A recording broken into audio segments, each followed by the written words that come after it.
Thank you for tuning into the live show. You know what time it is. It is currently 2:13 a.m. And of course, today's date is the 29th of May, 2025. It's about to be June, hot summer. You know what time it is. Okay, with that being said, it's been 3 days since we were last on stream. We might be stopping stream. I'm not sure. We never know what's going to happen. But we're going to do this today for like 40 minutes or an hour. If it goes good, we're going to keep going. If it doesn't, we're going to pivot. But what is going on with the OG, the 45th, now the 47th President of the United States, concerning Russia, of course? He's getting fed up with Vladimir, and Vladimir had a 2-hour call with President Trump. Unfortunately, he never stopped doing what he kept doing in Ukraine. So, is this gonna maybe escalate or maybe become a truce where the Russians and the leadership in Russia, which is Vladimir Putin, hopefully he's gonna, you know, I guess retreat. But Trump, the president of the United States, he's now saying that he's getting fed up. He's tired of this war between Ukraine and Russia, and he's called Vladimir Putin crazy. And he says if Vladimir Putin does not retreat, stop the war, and stop killing innocent people, he's going to experience fire, basically. Okay. He's playing with fire. That's what the OG said. All right. Let's see what CNN has to say concerning this issue. Quote, not sufficiently informed. That's how an aide to Russian President Vladimir Putin is describing President Trump today, after the president wrote that Putin was playing with fire by keeping up Russia's barrage of attacks in Ukraine.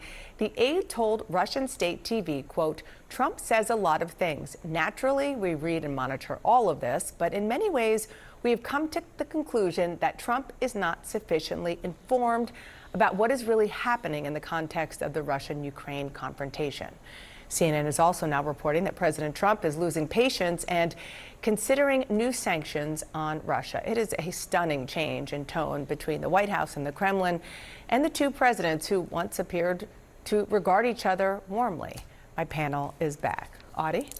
I think that Russia, as they've said themselves, they have been watching Trump cycle through praise and then the occasional criticism and then praise. And I think they've figured out if they wait long enough, the news cycle will change, but he really won't. And at a certain point, mostly what I'm wondering now is at what point is this an embarrassment to Trump? At what point is this proving that he has more than met his match with Putin? He has met somebody who is now mocking him and in fact saying the same things that Zelensky was saying. Do you really understand what's going on here?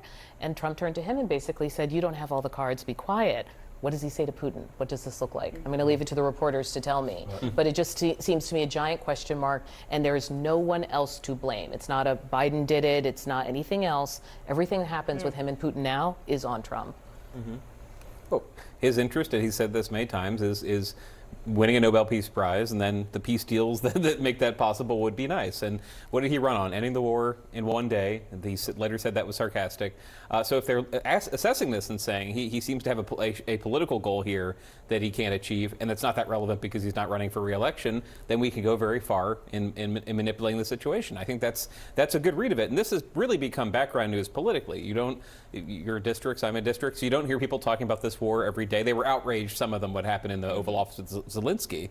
But if the assumption domestically is that this is not a big voting issue for Americans and the Russians are seeing that, I think they're correct right now. You can have a lot of death going on in the background. Right, except if it does escalate, which is something that if you're looking at social media, and this is something that definitely caught our eye and it should catch everybody's eye. So Dmitry Medvedev, he went back at Trump's words about playing with fire, saying that I only know of one really bad thing, that's World War III. And if you look at the top of your screen there, this is from General Kellogg, who is a top aide to Donald Trump, who said stoking fears of World War III is an unfortunate, reckless comment, unfitting of a world power?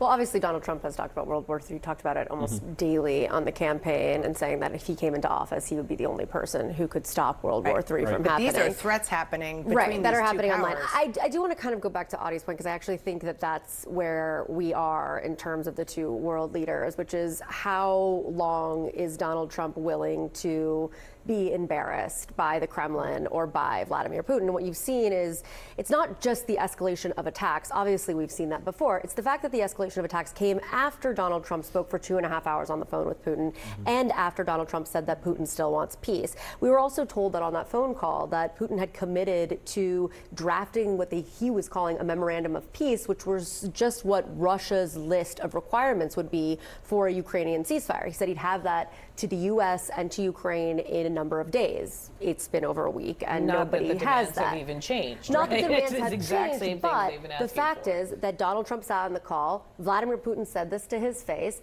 He then regurgitated information publicly saying that Vladimir Putin wanted peace, or he still believed that. And now you're looking at over a week without any sort of movement from Putin in the direction he said he was going to go in. Instead, he's just escalated the attacks. Yeah. So it goes back to your point about embarrassment. We have lived this movie how many times? Since George W. Bush came to his senses and realized I looked into his soul and there was someone to do business with there. It didn't take long for that to pass and everyone to realize who Putin is. He's been the same ever since. So the American president, now it's Donald Trump, says I'm considering sanctions. Right? That's what Obama did after Putin took Crimea. Putin still has Crimea. Putin plays a long game, and he will figure out a way to deal with sanctions. Not that they won't punish the Russian people and they won't punish the Russian economy. They might if they're substantial enough, but he plays it out. But what's the other piece of this? Trump is losing patience. Right, like Obama lost patience and just walked away and said, never mind. Like Biden couldn't get there either. So that's Putin winning. You're going to lose patience, so the Americans are going to stop and walk away from any peace negotiations, which means Putin gets to keep going. So that's where we are here now. Trump is getting played by Putin, like other American presidents have in the past. My bigger question is the Trump effect on the world when people are sitting at this table in 5 or 10 or 20 years, in the sense that the Germans today announcing they're going to jointly manufacture weapons in Ukraine with Ukraine. There is an adjustment happening. Can it work? Are they strong enough? Can you do it without American leadership? I don't know the answer to that question. But the rest of the world is saying Donald Trump cannot be trusted on these issues where America used to lead, so we have to figure out another way to do it. This morning, a written pledge to end what he calls NATO expansion eastward, also lift a number of sanctions. Russian sources tell Reuters that these are Vladimir Putin's demand to end the war in Ukraine. Now, this morning, President Trump is said to be considering new sanctions on Russia and said to be frustrated that Moscow is stalling on a ceasefire. The president has warned Putin on social media that if it were not for him, lots of really bad things would have happened to Russia, adding that Putin is playing with fire. With us now, CNN military analyst, retired General James Spider Marks. Spider, thank you for being with us. Just this written pledge to promise to not expand NATO eastward. As a starting point, why do you think Putin wants that, and is it something that should be on the table? Clearly, Putin wants that. I mean, he has stated all along he's looking for some type of a protection from a near abroad. He wants a buffer between NATO and Russia, and he essentially has it with Belarus. And his intent for the invasion 3 years ago was to achieve that with Ukraine. He failed in Ukraine, but he achieved a bit of it, right, from Kharkiv all the way down to the Crimea. So I think in his mind, this is essential. And through his perspective, you got to put this in his perspective. NATO stated early after the collapse of the Soviet Union, the United States stated in concert with NATO that we would not expand an inch eastward. Well, we did that. Over the course of the intervening years, we chalked up a number of NATO partners and we went right up to his doorstep. So from his perspective, we're lying bastards. We don't do what we say we're going to do. So we have to be able to understand this from his perspective, but to assume that he's going to embrace a written accord or a statement from anybody and be a signatory to that is foolish on our part. That's a great point. That last point is any proposals, any agreement he makes, how can the U.S. or any country in the world necessarily buy into that for good? I also want to read you a statement that was made this morning by an aide to Vladimir Putin, Yuri Ushakov, who was talking about President Trump's new vocal skepticism on Vladimir Putin. This aide to Putin says Trump says a lot of things. Naturally, we read and monitor all of this. But in many ways, we have come to the conclusion that Trump is not sufficiently informed about what is really happening in the context of the Russian-Ukrainian confrontation. So to what extent is this biting the hand that feeds them? I mean, President Trump said it explicitly. You have no idea how much I've done for you, basically, President Trump. And now Putin and his people are demeaning him to the world.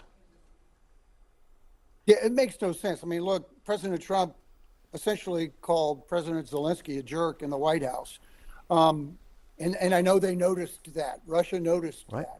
So I don't fully understand what the intent is here. I really don't. I can't get into the head of Putin, nor can I into the head of our president. But clearly, what our president is concerned with is Putin has embraced none of the offers for some type of an engagement that would bring us to some type of a ceasefire. And then you got to sustain that ceasefire. And then maybe you move in the direction of some longer term agreement, whether that's a peace agreement, an armistice, a division of Ukraine, not unlike Berlin post World War II. I don't know. But you would think that Russia would realize that this is an opportunity for them to get exclusively off their war economy, which is what they're on. And they can only sustain that for the next maybe 12 to 18 months. Can NATO, in the interim, do the same thing? Can they continue to support Ukraine over that period in a fulsome way that gives Russia every incentive in the world to stop this thing? Yeah, again, President Trump says that Putin is playing with fire. It's not clear what that fire is. Is it clear to you what fire that President Trump or NATO has shown Vladimir Putin? And I don't know, John, whether this administration, our administration, wants Putin to get burned or whether they want to try to extinguish the fire before there's additional burning. I really don't know what that means, other than our president and our vice president have said, look, if Putin doesn't start acting appropriately, which means stop your crazy, brutal behavior, criminal activity, then we're going to walk away. If NATO can't step up, we're going to walk away. I mean, that's been the clear message. Yeah. Putin has received that. Which is exactly. This is wild. The fact that the 45th, now the 47th president said, you are playing with fire, yet this man hasn't stopped. Somebody, and I mean somebody, has to talk some senses into Vladimir Putin. He has to stop. I mean, God. We are following developments between the U.S., Russia, and Ukraine after President Trump called Russian President Vladimir Putin, quote, absolutely crazy for his latest actions in the war on Ukraine. That comment coming after Moscow has launched 3 straight nights of drone strikes, the largest aerial assault so far of the 3-year war. At least 12 people have been killed. Trump posting that Putin is needlessly killing a lot of people and warning that if he tries to conquer all of Ukraine, it will lead to Russia's downfall. The Kremlin firing back this morning, accusing Trump of, quote, emotional overload.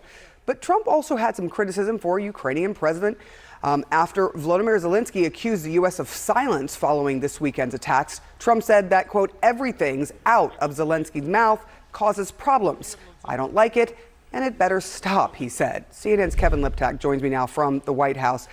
We are seeing a major shift in tone from President Trump when it comes to Putin, but a very similar tone when it comes to Zelensky. Tell us more about what you're learning.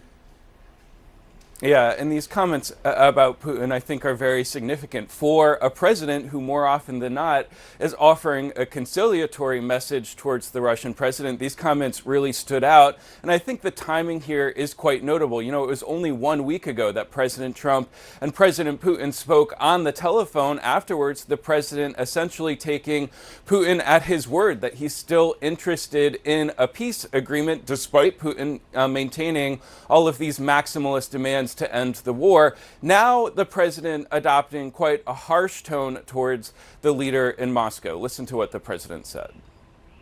I'm not happy with what Putin's doing. He's killing a lot of people, and I don't know what the hell happened to Putin. I've known him a long time, always gotten along with him, but he's sending rockets into cities and killing people, and I don't like it at all, okay? We're in the middle of talking, and he's shooting rockets into Kiev and other cities. I don't like it at all. Now, this notion that Putin has changed somehow, that the man that Trump is dealing with today is not the same man he was dealing with in his first term, is something that European leaders have been warning Trump about really for months, but so long he hadn't necessarily been internalizing that point of view.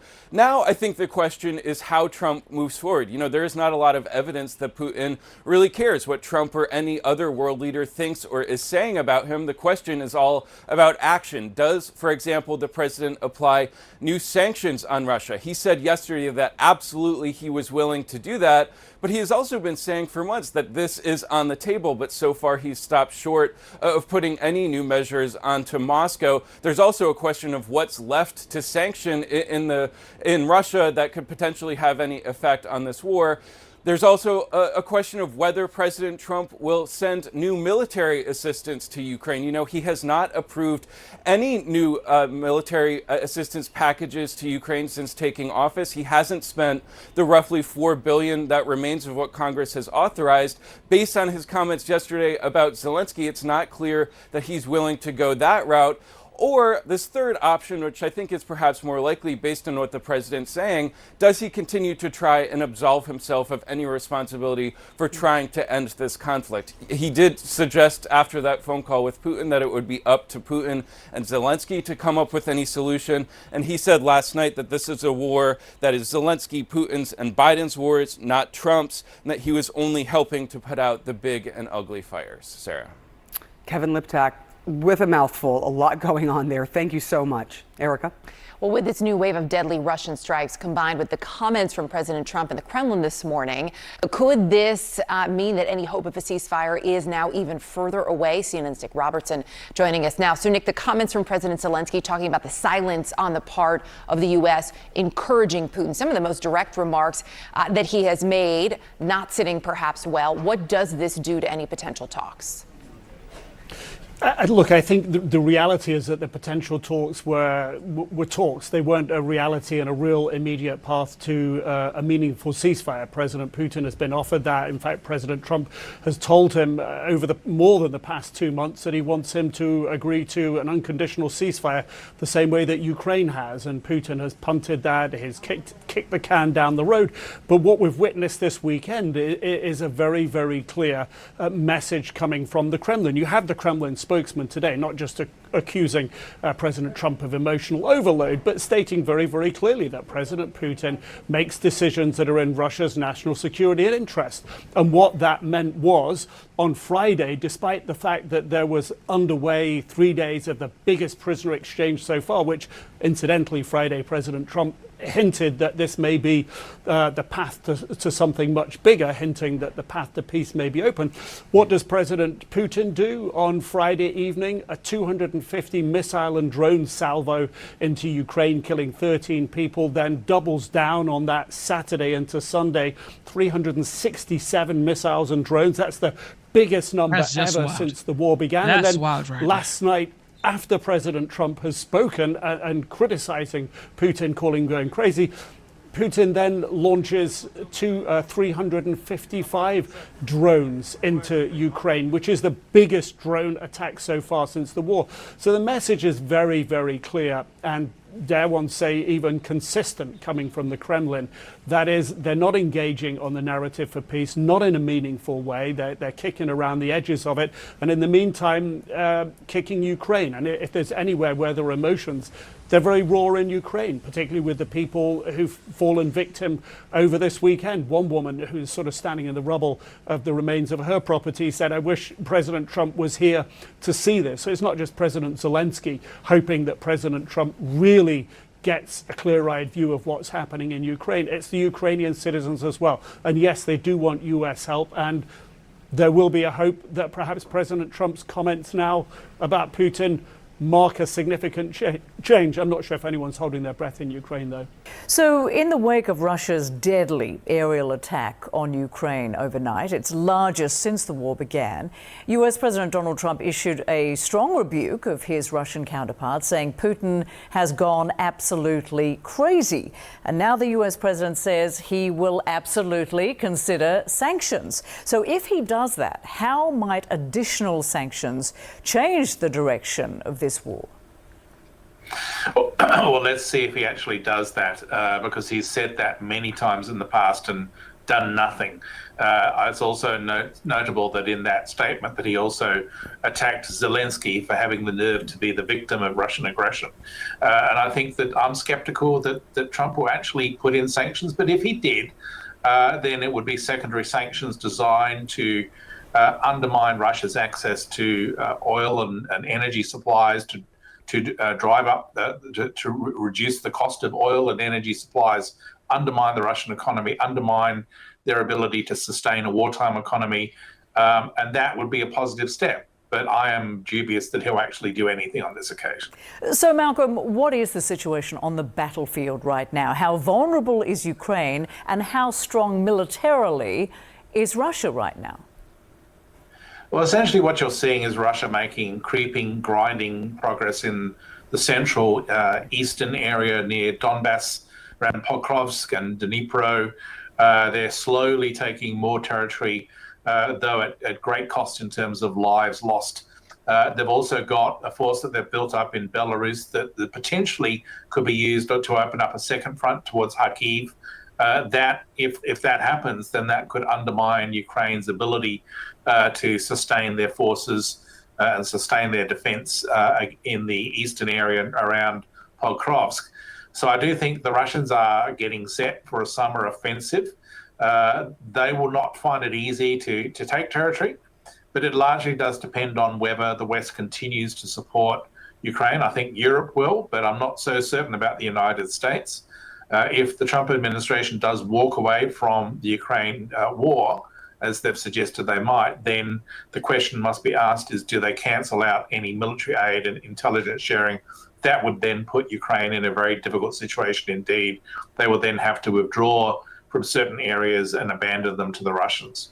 And of course, you touched on this, but President Trump has been sending mixed messages to Putin, hasn't he? First pledging to end the war, then suggesting it's not his war, and now showing surprise that Putin is still launching deadly attacks on civilians. What message does that wavering message from Donald Trump send to Putin in the midst of his war on Ukraine? Look, I think it's inconceivable that Trump didn't know that Putin was launching these devastating attacks on Ukrainian cities, which after all have been going on really since the beginning of the war and certainly have intensified since the Trump administration came to power.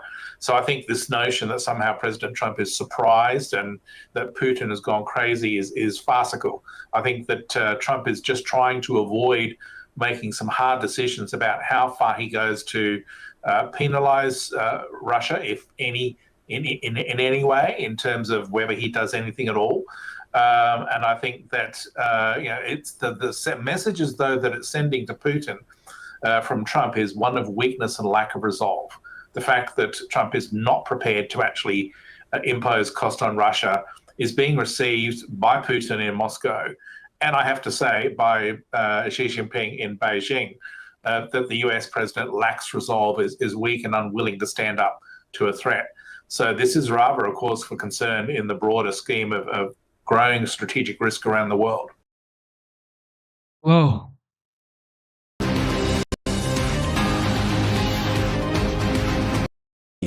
With President Donald J. Trump. Putin doesn't go to Turkey. Yeah. You thought about going if he was going. Well, I had a problem. I mean, I consider the Middle East very important. And I had a problem because Thursday I was going to be UAE, okay? And which is where I am now. We're going to be leaving in a few hours and have another couple of stops. It's a pretty grueling schedule. A lot of people said, how the hell do you do it? By the way, how the hell do you do it? I don't know. I think it's genetics. It's good genetics. All right, we've seen that. But back to the United It's now States. official. Elon Musk is leaving his role as a special government employee. Elon Musk is leaving the Trump administration because he's done with his job. But the Doge effort will continue, even though Musk is not part of the Trump administration anymore. He's now saying he's focusing on Tesla. Of course, he has to focus on Tesla and SpaceX and every other company that he has going on. And of course, his shareholders are saying that you have to focus on the companies that you have and that we are investing in. So this is a win for the shareholders. But what does he have to say? Here we go.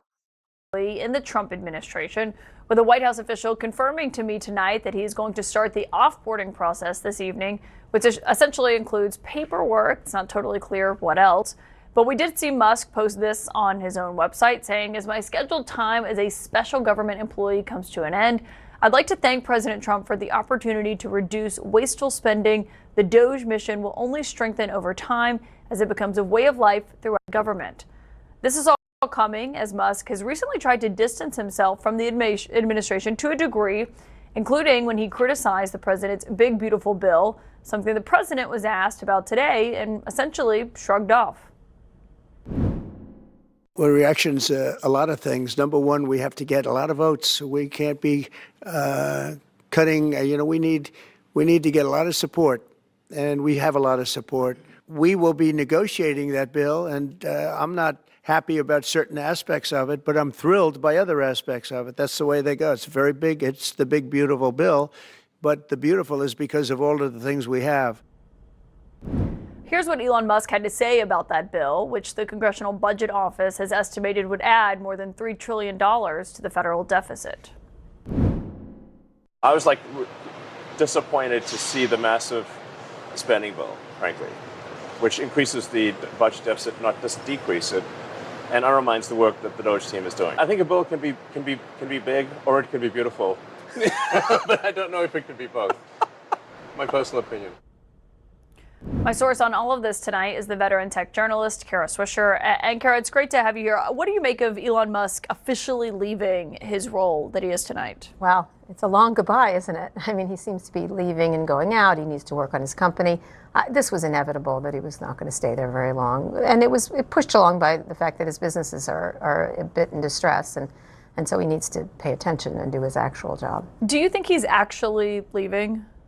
I think he's probably frustrated by the pace of government. And when he goes back to his companies, he says jump and they say how high. At the government, they don't do that. And I think he found a lot more difficulty in finding real cuts and everything else. And I think they're only sending $9 billion in DOGE cuts which is nothing. It's a drop in the bucket, which means pretty much his effort was a failure. Yeah, that's what they're planning to send up to the Hill based on what we know so far. But I mean, $9 billion might sound like a ton of money to someone who's watching, but when you think about his stated goal of $1 trillion to cut coming in. $2 trillion at first. $2 trillion initially, then that was halved to be more realistic. Yeah. I think that puts it more in perspective of how much there was this high bar that they did not reach. No, it's what they spent on paper clips. I mean, it's really not a lot. And he didn't find it. He was able to do it because he made cuts in particular areas, some of which were regulating him, like foreign budgets, maybe attack NPR, attack things like that. But it wasn't significant cutting that they were talking about, which is reforming government extensively. And as he correctly pointed out, you can't have a bill that's big and beautiful. You can have one or the other. And Musk can do math, I think, and he understands the deficit. This $2.3 billion or more raising the deficit is very dangerous for this country, which was something I think he genuinely wanted to help fix. Did the president's response when he was asked about Elon Musk saying, it can be big or it can be beautiful, it can't be both, which he said with a laugh there, but I do think is a point that he actually probably believes. Were you surprised that Trump didn't have a stronger response to that? No, because he was just saying, yeah, that's the way it goes here up in there. I think he was acknowledging that this is how it happens, this is how the sausage is made. And I think Elon thought, because the way he runs his own companies, that he could just come in and trample everybody. And I think that was one of the problems. I think he bullied cabinet members. I think he ran over things. He took a lion's share of the attention, the whole chainsaw thing, which is, thank God, a distant memory. And I think he did a lot more showmanship than he did actual work. I thought what he said to the Washington Post in an interview was interesting. He said, DOGE has just become the whipping boy for everything. Something would go bad, something bad would happen anywhere, and we would get blamed for it even though we had nothing to do with it? Oh, woe is me. So that's what, when you're on the big leagues, that's what happens. You have to take blame. And he attracted attention to himself, so he has no one to blame but himself in that regard.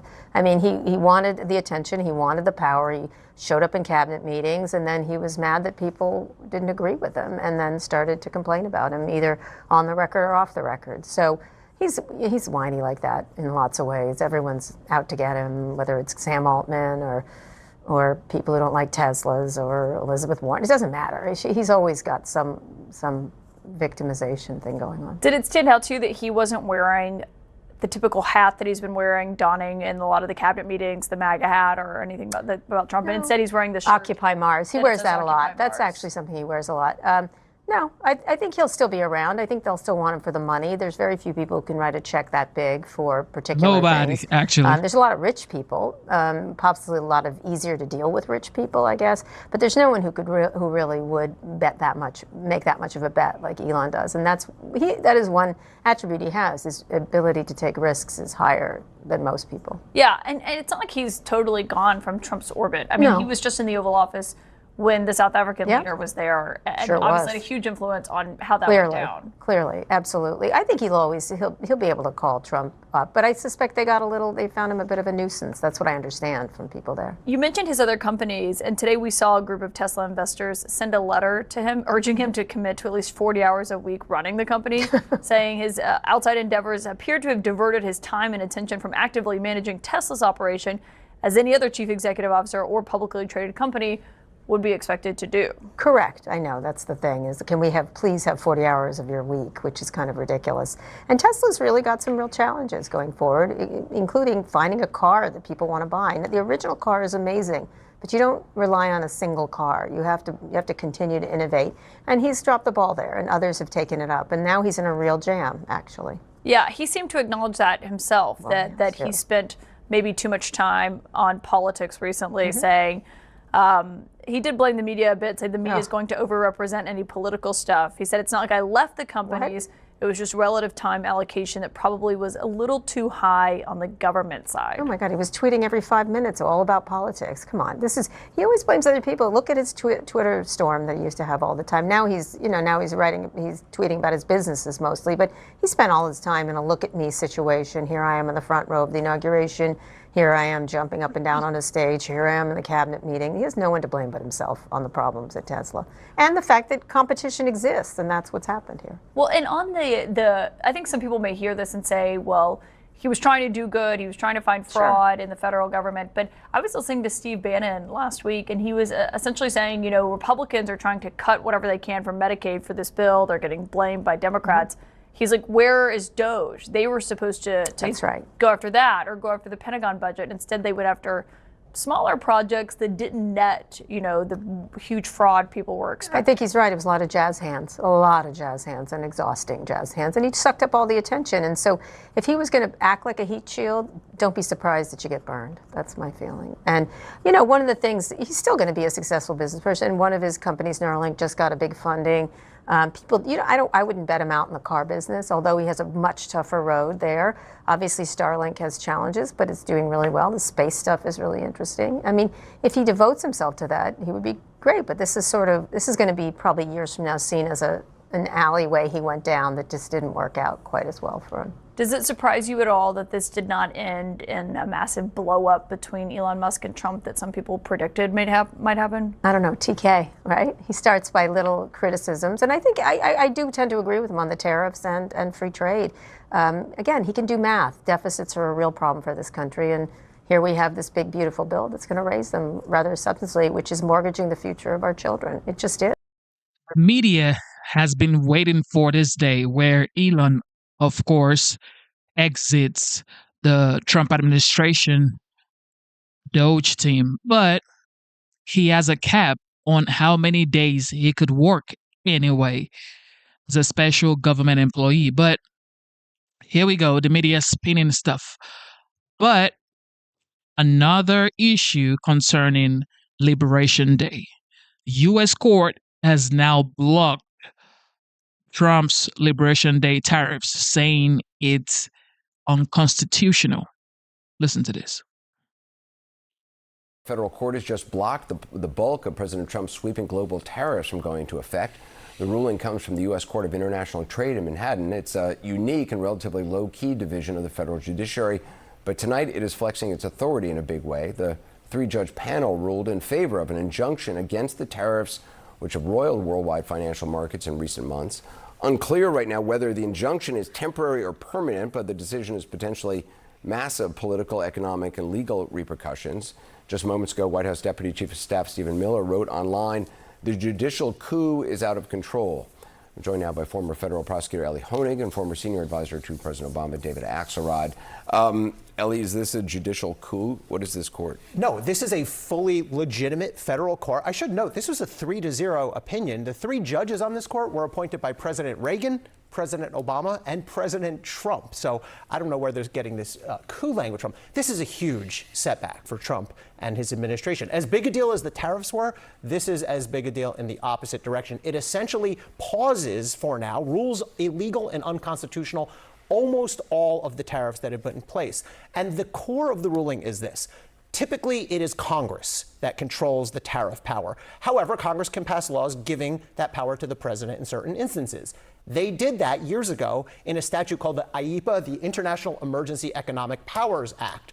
Trump then declared, okay, we are in an international economic emergency because of our trade deficits, because of other economic worldwide factors. And this court unanimously 3-0 said that is not an economic emergency. That is not what the law means. Having trade deficits, which we've had for 49 years continuously, that is not an economic emergency and has now struck down for the time being all of those tariffs that were put in place on Trump's first day and then on quote-unquote Liberation Day, April 2nd. David, I mean, how much of a black eye is this for the administration? Well, Trump loves tariffs. We know that. He thinks it's a cure-all for all of America's problems. It will, raise revenues. It'll bring jobs flowing back here, manufacturing jobs. It will restore American respect and balance in the way, all of this.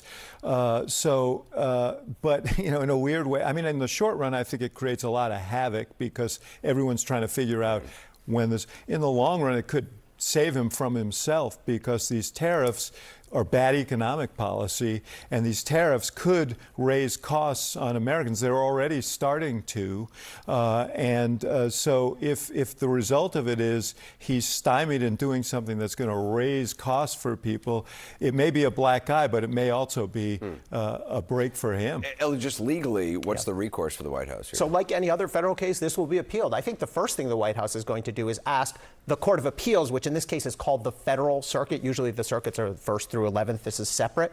They're going to ask the Federal Circuit, first of all, to block this ruling, essentially to unblock the tariffs. Then the White House is going to appeal to the Federal Circuit, which again functions as that mid-level Court of Appeals. And then whoever loses there, I think, is very likely to appeal up to the U.S. Supreme Court. This could wind up in front of the U.S. Supreme Court. Look, I think this, if we look at the recent U.S. Supreme Court opinions, they've been skeptical of these sort of dramatic invocations by the administration. As one example, the Supreme Court has found that the Alien Enemies Act, this does not involve an invasion or an incursion. So I think there's some skepticism there towards this sort of tendency the administration has of calling everything an emergency, everything an attack, everything an incursion, rebellion, et cetera. Yeah, I mean, I think that what we know is that Trump is not a great respecter of rules and laws and norms and institutions, doesn't want to be constrained, wants to expand the power of the executive, and declaring these emergencies has given him the legal pretext to do it. And now this is being challenged on a lot of different fronts. So there are long-term implications for it. It also, I mean, it certainly throws a monkey wrench into any negotiations that are going on between the U.S. and other countries. I mean, do those continue during a period like this? Yeah, I mean, I think that's a very big question. I mean, I don't know how you negotiate if you don't know. Maybe I just don't know. And I think that's one of the reasons why this is going to throw the whole trade picture into kind of havoc in the next few weeks. So, Ellie, do tariffs remain in place right now? Most of them, no. Most of them are now suspended. So the opinion specifies 3 categories of tariffs that are now declared illegal. The trafficking tariffs, which were declared on the first day, January 20th, directed primarily at Canada and Mexico and at China. Those numbers have shifted, but Canada, Mexico, China, those are now on hold. Those are now struck down. Also, The so-called worldwide and retaliatory tariffs, those were the ones announced on April 2nd on so-called Liberation Day. The 10% on everyone that Trump announced that day, the 11 to 50% that was imposed on other countries, and the retaliatory tariffs on China. So all of those categories, they're all on hold. The tariffs that have already been collected. Right. Oh, that's a great question. Do they go back? I don't know the answer to that. I think if this ultimately gets... No, it's good. I would imagine that if this ultimately gets struck down, if it goes all the way up to the Supreme Court, then there could be an action brought by those other countries to recover. I mean, it would be money wrongly paid, according to this ruling that just came down. Ellie Honig, David Axelrod, thanks very much. Markets are jumping in after-hours trading on that news that a court has halted Trump's, quote, Liberation Day tariffs temporarily. Dow futures rising immediately on the news by more than 1.1%, 500 points, about 1.5% for the S&P 500, even more than that for the NASDAQ. The bulk. Okay, so, of course, this was going to happen. I already knew this was going to happen. The court would do what they would do. That's what they're there for, to slow things down, to slow Trump down. No matter what they do, of course, the Trump administration will just appeal. This is going to keep going, probably for the next 2 years. But what is going on with trade? What is going on with this trade policy? Right, Check it out. Futures are up this morning. This after President Trump backed off a new threat of 50% tariffs on the EU, which he made after pulling back on a threat of reciprocal tariffs that he made on the EU, which he first made on Liberation Day. So he threatened them, he backed off, he re-threatened them, and he backed off, if you're keeping score at home right now. So how clear do voters think the president is on the issue of tariffs? One man has the answer. CNN chief data analyst Harry Enton. You know, crystal clear, Harry, right? I got to admit, while you were reading that back, I was confused, and I'm supposed to know this stuff. And you know what, Johnny B? The voters, they are confused too. Trump, a clear plan for tariffs and trade. The majority answer here is no. No, Donald Trump does not have a clear plan for tariffs and trade. This is the one thing that perturbs voters and the markets more than anything else. It's not whether or not you put tariffs on or not. It's whether you are going to actually do it and stick to your guns. The American public does not believe that Donald Trump sticks to his guns. 55% say no, he does not have a clear plan for trades and tariffs. And I will note, of course, the center of the electorate, the all-important independent vote, 64% of independents say no, Donald Trump does not have a clear plan for trade and tariffs. And I will note that this no number has been creeping up, according to CBS News YouGov. So as Donald Trump's presidency go on, the American people think he's becoming less clear over time. Harry, if only there were a way to measure the level of uncertainty that people feel. Yeah, if only there were a way. It turns out there is a way. Okay, trade policy uncertainty index. Get this, compare now to last year at this time. The trade uncertainty, trade policy uncertainty index, through the roof, up 846% versus a year ago. They have been looking at this index going all the way back. You go all the way back to 1960. It is higher now than in any month prior to 2025. We just are consistently breaking records this year, whereby it seems the further along we go, the more uncertainty there is in terms of the trade policy in this country. So the voters are thinking one thing, and the reason that they are thinking one thing, that is that Donald Trump does not have a clear plan for trade and tariffs, is because, simply put, it doesn't seem, at least according to this metric, that he does. So everything is kind of matching up here, whereby the voters are agreeing with what the anecdotes are saying, which is what the actual policy is. That is, there is tremendous uncertainty. 846% is usually outside the margin of error. Just saying. Just a little bit. All right. So I mentioned that the president backed off his most recent threat of 50% tariffs on the EU. Frankly, I've lost track of where he is on the tariffs he threatened on Apple. Yeah. But picking on Apple and the EU, which he did in one single day last week, it was Friday, What's special about those particular targets? Yeah, I think the thing that's going on here is that Donald Trump is picking on folks who are very important in terms of the American economy. What are we talking about? Well, what is number one in America? What's the number one smartphone in America? It is the iPhone. 155 million active units alone. It's the number one smartphone in America. How about what's the number one trade partner to the United States of America? It's the European Union. 4.9% of U.S. GDP in 2024 is because of the trade with the European Union. So when Donald Trump is threatening these two companies, Apple, and then, of course, not the European Union, it's not a company, but these two entities, what's essentially going on is he is threatening the U.S. economy, and that is why we've seen the markets do a little bit of this. Keep going. All right, good.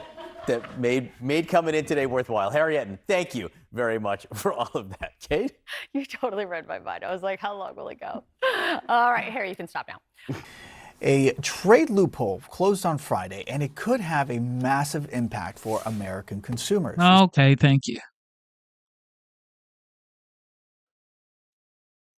All right, the 51st state, Canada. Here we go. Canada is still part of what's left of the British Empire.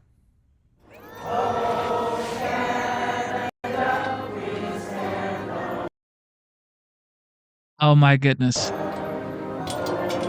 So, King Charles visited Canada in rebuke to Trump's 51st state push. Well, Canada, according to the 47th president of the United States, Donald Trump, he says Canada very much wants to be part of the Golden Dome, okay, which is to protect the United States from missiles or any sort of attack. But he's saying that if Canada doesn't want to be a part of the United States, they would have to pay $61 billion, okay? He said this via his social media platform, Truth Social. So he's saying that if you guys don't want to pay $61 billion, just join the United States and be the 51st state. Okay? He says, a cherished 51st state. What do you think? And I think if Canada joins the United States, they're just going to be a Democrat state, a liberal state, and we know what goes on. Ottawa transformed into a scene out of The Crown. King Charles was welcomed with a verse of the Canadian national anthem, as you heard there, as he arrived at Parliament to deliver remarks known as, quote, speech from the throne. But while he's addressing Canadians, it's really an American audience. Well, an audience of one inside the White House that King Charles was really speaking to. CNN's Paula Newton is live in Ottawa. So, Paula, parts of the speech seem to be very clear he was taking on President Trump's push to make Canada the 51st state. Yeah, 100%. Look, Dana, this was a bold invitation to the king, duly accepted by the king, and the speech itself was bold. Not that there's anything that President Trump should be taking offense to here, but the fact that Mark Carney, and again, a reminder, Mark Carney and his government wrote this speech. It is the king's speech in that he gives it in Parliament, but these are the words of this government going forward, and they wanted the White House and allies beyond to hear them loud and clear. Canada is sovereign and very distinct from the United States. Listen. Today, Canada faces another critical moment. Democracy, pluralism, the rule of law, self-determination, and freedom are values which Canadians hold dear, and ones which the government is determined to protect. The system of open global trade that, while not perfect, has helped to deliver prosperity for Canadians for decades, is changing. Canada's relationships with partners are also changing. And again, in diplomatic language, Mark Carney's government writing for the king that indeed President Trump is transformational, right? But Canada making it clear that it still believes in free trade, and going forward, it has some priorities. Again, like the free trade, like, in fact, those distinct values that harken back to its policies on the environment or even an immigration system. All of those things very distinct in Canada. Those were the king's words as written by Mark Carney's government. I have to say, though, a couple of things that President Trump will like. Two specifically, and that is reinforcement of the security of that northern border and a commitment to rearm the Canadian armed forces. Look, there was a lot said here that you could take, kind of read it between the lines, but I'm sure the White House will not take much offense to this.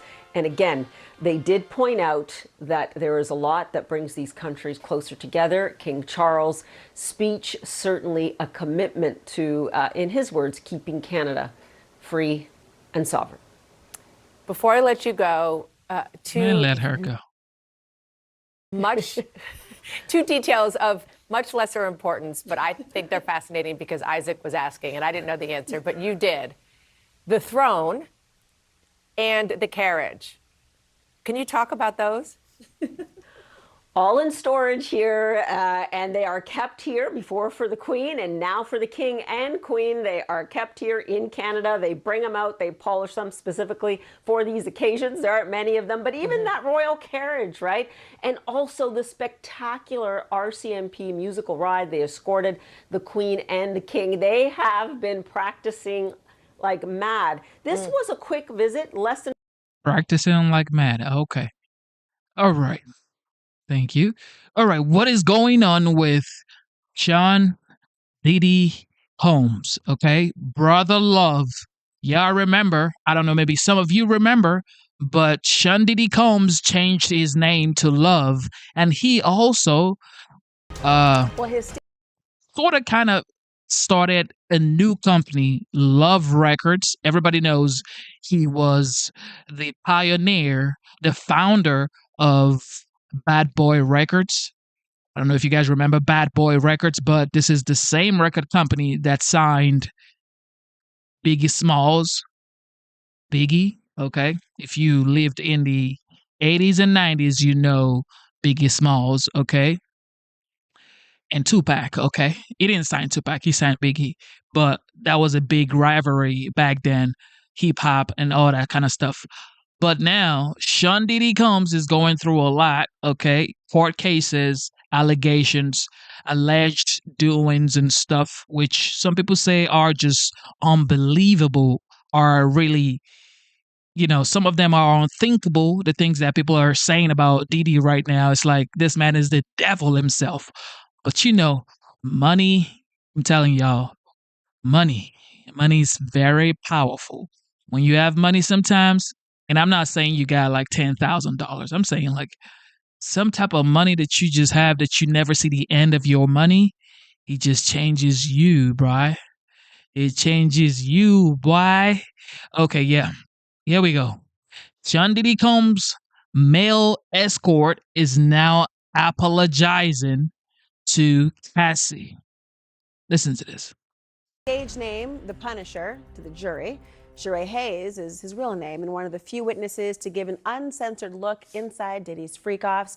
In 2012, the exotic dancer allegedly received a call from a woman requesting a striptease for someone named Janet, a.k.a. Cassie Ventura, and her friends.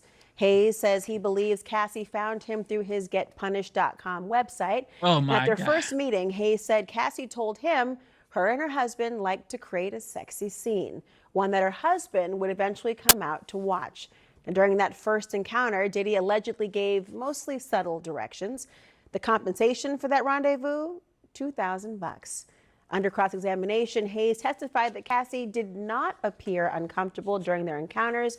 He, quote, did not get any cues that there was a discomfort with what was going on over the 8 to 12 interactions they all had. Sheree said the Punisher. Okay, now personally, this is my opinion, okay? Everybody does what they do sexually indoors. It's nobody's business, okay? What you do in your bedroom with your fiance, with your spouse, with your girl, with your husband is nobody's business, okay? This is my opinion, all right? Don't penalize me. This is my opinion. Whatever you do with your wife, your girlfriend, your spouse, your partner is your business. If you and your partner want to go get another person to have fun with, it's your business. However, the things that I'm hearing, well, everybody has said it, the videos, the domestic violence, allegedly, okay, threatening Kid Cudi, which Kid Cudi actually testified that Sean Diddy Combs allegedly blew up his car, burnt his car, and another person actually testified saying that Diddy allegedly said he was going to kill, on a live Kid Cudi, okay? But look, you just never know. Hollywood, you just never know. Senator Hayes joins me now, and he's also the author of In Search of Freezer Meat. He joins us now. Shrey, welcome. It's been a week since you testified. First of all, I'm just wondering what the reaction has been like in your life, knowing that this is such a high-profile case, and here you are in the spotlight in this way. Yeah, it's been like a whirlwind. You know, a constant outreach from media outlets like this, and just friends and family, people from junior high school actually reaching out just randomly, you know, to check in and speak up. It's been a very interesting, trying week. You've reflected, I think, in some time about what your testimony. And to think that Cassie right now is happily married to another guy. She has kids with this guy. And this guy is experiencing all of this backstory of Cassie Ventura. So imagine you got married to your girl saying, oh, we're getting married, happily married. And then this comes up and your wife is testifying. And then people are saying all the BS she did in the past, fake offs. I don't know, man. I don't know if I'm going to be able to take it. Sitting down in the courtroom, watching my wife testify, and then it's like, you did that? You were peed on? Oh my goodness. That's my wife? That's my wife? There ain't no way. Look, I don't know, man. I don't know. As a man sitting in the courtroom and then they're telling you that your wife was peed on in the past. Whew. Said and what is like in that courtroom. Can you tell me a little bit what it was like to be on that stand a few feet away from Sean Diddy Combs, who you obviously had been around before in these sexual encounters, but he was more of a voyeur at those times. What was it like being in the room in the courtroom? Yeah, so I have to say, I thought going into it, I was pretty prepared and confident, but literally when I walked in the room, I got complete anxiety. Like my entire body was shaking. Okay, whatever I envisioned or what I thought, because obviously you can't see anything, it was the tension and the magnitude of the moment was much, much deeper. So it was to some degree terrifying. Like I just could not, whatever I envisioned, it was just so much more that I was not mentally prepared. You know, I mentioned that he was a voyeur during the sexual encounters. You were involved with Cassie Ventura directly in those rooms, as you've testified. Were you ever involved with Sean Diddy Combs? Did you two ever have an interaction in those sexual encounters? No, actually, not one conversation, not even eye contact. Really? Yeah. Did that surprise you?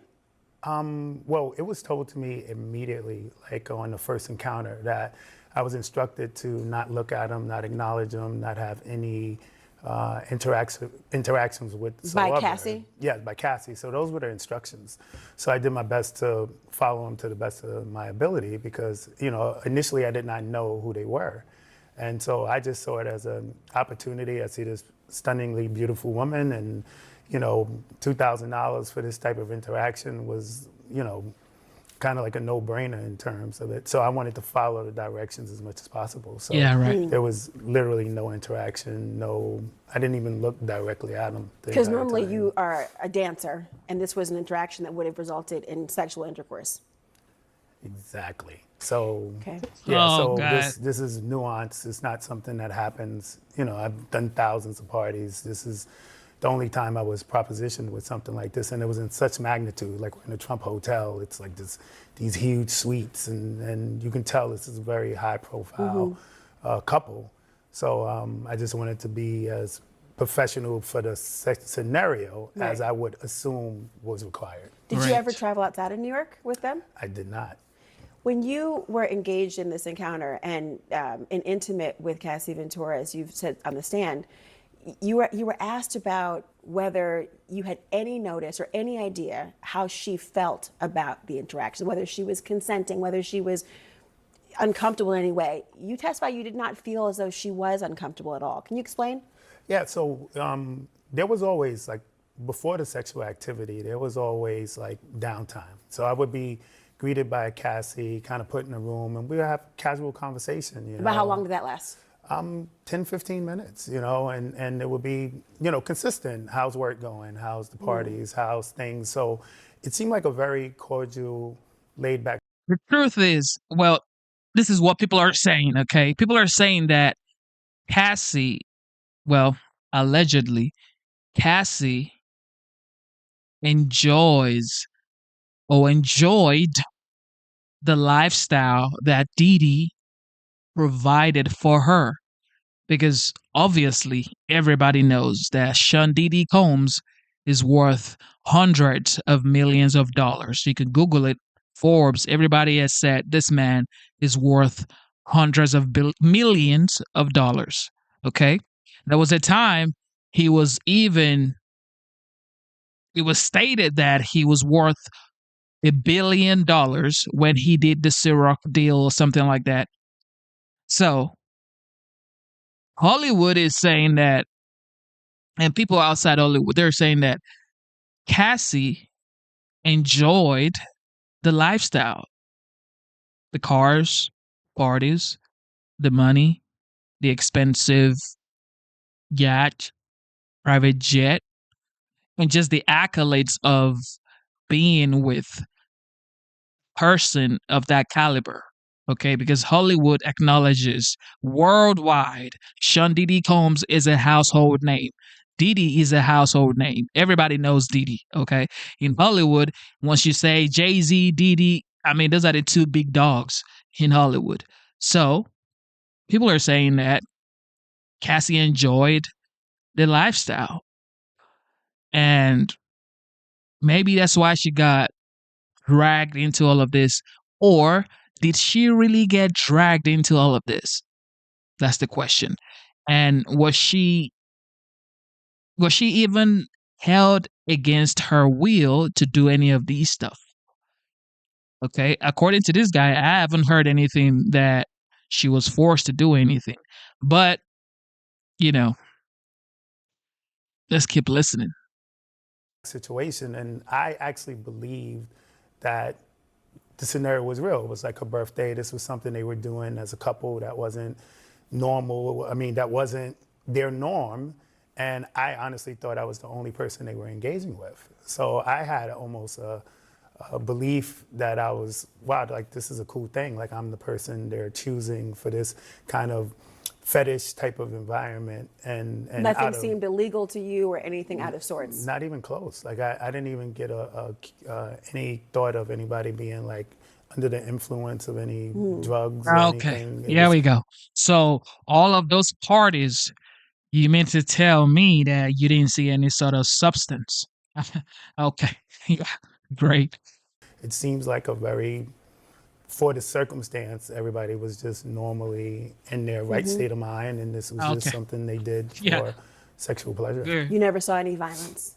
Nothing close. Okay. You know, interestingly, you say you haven't seen any violence, you didn't see anyone under the influence of drugs, and you didn't have any idea that she was not consenting in some way. Bro, people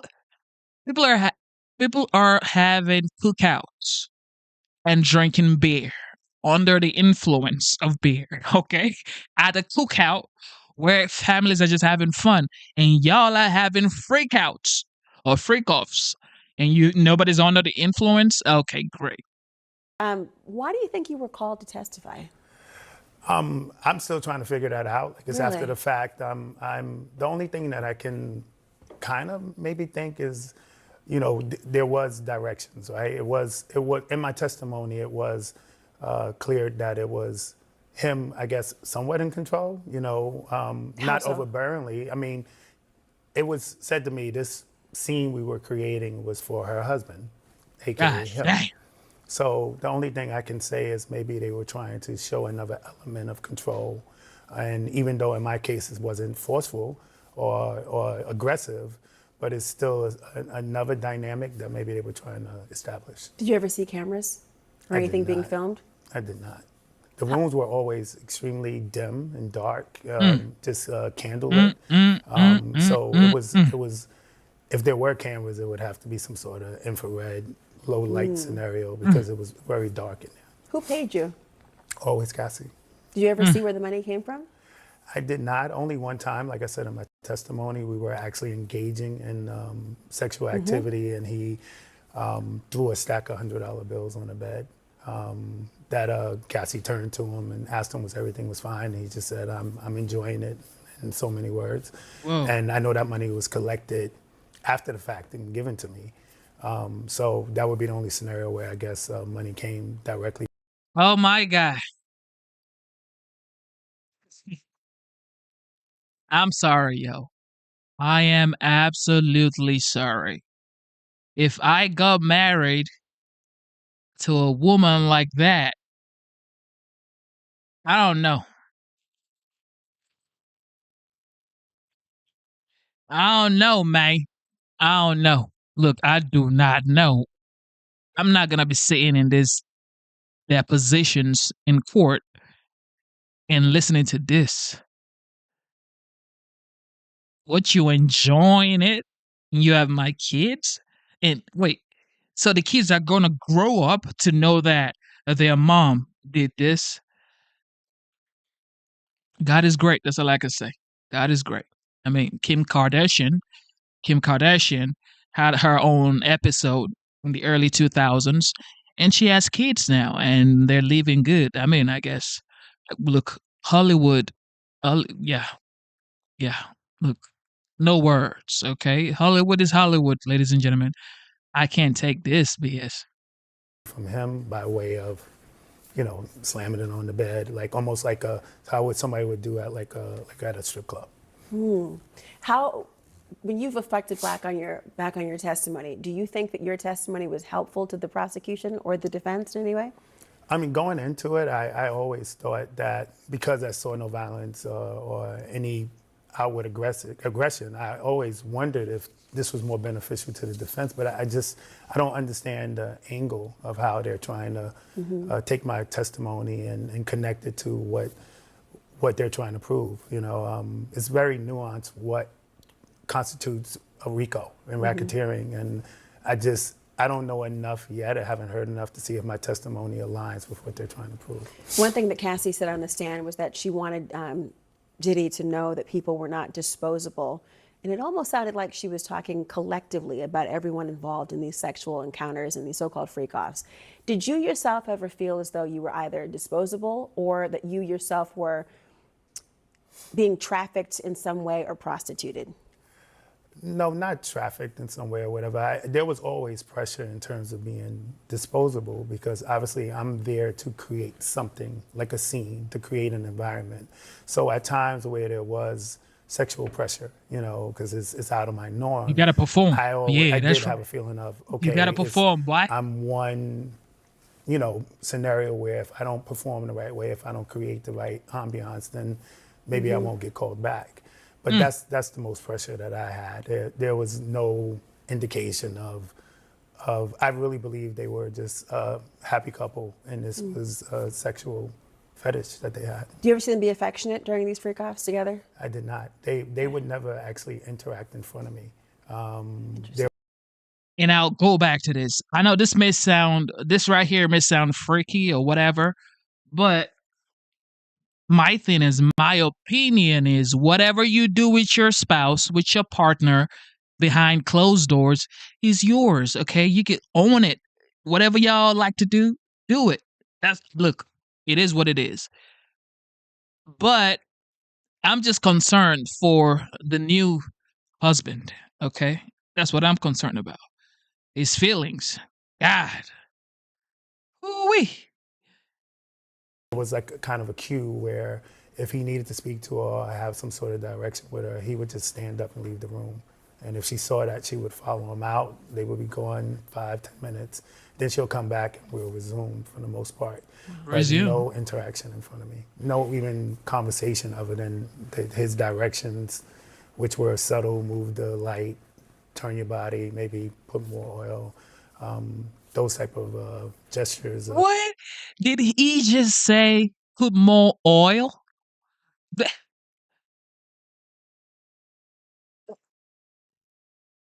Oh, man.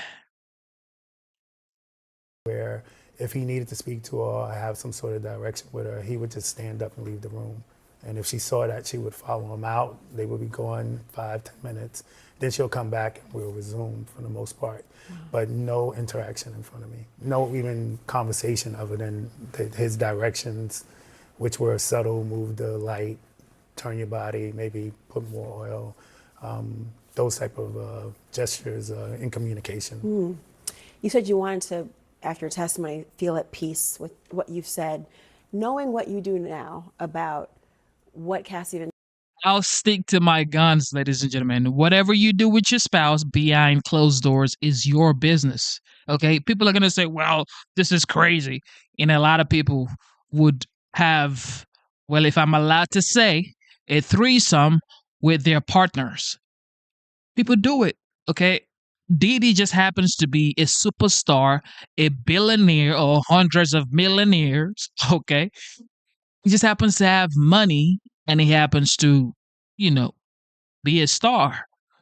A lot of people have, I wouldn't maybe not say freak offs with their partners, but a lot of couples in the United States and even worldwide have threesomes, foursomes, whatever you want to call it, with their partner. Okay. It's behind closed doors. This is what y'all love to do. It is what it is. It's your choice. But my own here is the new husband, ladies and gentlemen. The new man. Dear Lord. Ventura has said about how she's felt about these freak offs. What would you say to her if you could? I would apologize. I would apologize because I had no idea, no indication what she was going through. And if, obviously my involvement kind of furthered her suffering, so just me knowing that as a man, being raised by a single mom and a grandma, just the thought of partaking in a scenario where a woman is possibly being abused is tough to hear. So, I would just apologize to her and, tell her that I was really remorseful and regret if I contributed to a bad experience for her. Yeah. He said what he had to say. Yeah. Yeah. I mean, people do what they have to do for money, I guess. He was a male escort. They are female escorts as well, where people, you pay for sex or whatever. He just was doing what he had to do to, I guess, feed his family or himself. Everybody does what they have to do. But the husband, the new husband, is what I'm concerned. That's who I'm concerned about. The new man in the picture. All right. Back to Russia. Hopefully, Didi figures out something here, as well as Cassie and her man, because Didi, like it or not, he has kids. Okay, you can hate Didi or whatever, because of course, people don't really like people that have money, and when stories like this come out, of course, the hate goes to another level. But Didi has kids. Okay, he has kids, actually teenagers, who just graduated high school. They need their father. Okay, I get it. He's done whatever he's been accused of, allegedly. All of these things are allegedly, okay? But he has kids, ladies and gentlemen. And nobody wants to take a father out of the home knowing that some of these kids don't even have moms around because his late wife is late. You know, I think she had 3 kids for him, and their mom is gone. So hopefully, when it comes to kids, I have reservations. Okay, I'm sorry. I got reservations. Once children are involved, I have reservations. I could never support taking the father out of the home knowing that there's nobody else. Okay, because I got a 5-year-old daughter. Look, when kids are involved, I support the parent. Okay, the kids need parent in the home. Now, back to business. The 45th president and the 47th president of the United States, Donald Trump, pardoned Larry Hoover. Everybody knows Larry Hoover. Maybe some people don't know Larry Hoover. But Larry Hoover, you may need to go do some research on Larry Hoover. He has been pardoned by President Donald J. Trump, as well as Young Boy. If you know NBA Young Boy, okay, President Donald Trump also pardoned NBA Young Boy. Now, a lot of people are saying he's going to pardon Diddy or Tory Lanez. I don't know if you guys know any of these names, but maybe you do. I don't know. But if he pardoned NBA Young Boy and he pardoned Larry Hoover, he might as well just pardon Diddy. All right, Russia. Out front now, President Alexander Stubb of Finland. And President Stubb, so President Trump this weekend said, and I'm quoting him, something has happened to Vladimir Putin. He went on to say, quoting again, that he's gone absolutely crazy. Is that how you would describe Putin right now? Well, I've been speaking with President Trump on numerous occasions, and I think there's always a strategy behind what Putin does, and that strategy is a strategy of delay. And while we're speaking, he continues his war of aggression in Ukraine, and we're talking about at least 5,000 dead or wounded soldiers per day. So if that's defined as crazy, then so be it. You mentioned your many conversations with President Trump. I know you had a surprise visit with him in Mar-a-Lago this spring, and you played golf. And I know you're an extremely good golfer. So he then posted a picture of you. He was praising your golf skills. Obviously, that was just before tariffs. But even after the tariffs were announced, Mr. President, you sat next to Trump at Pope Francis's funeral. So how often do you speak with him? Well, I've had the opportunity to obviously meet him on a few occasions and then speak over the phone fairly regularly. And, it's normal diplomatic exchanges of ideas. And I'm glad that I can do that because, as you understand, I come from a small country. And whenever the president of a small country is able to speak with the president of the United States, it's a good part of our diplomacy. A small country, but a crucial country, and you have the longest land border with Russia in Europe. So when you talk of Putin, you know of what you speak, right? About 830 miles, we're showing it here. Right now, Putin is building up his military along Finland's border. Mr. President, what exactly are you seeing him do along your border right now? What is happening?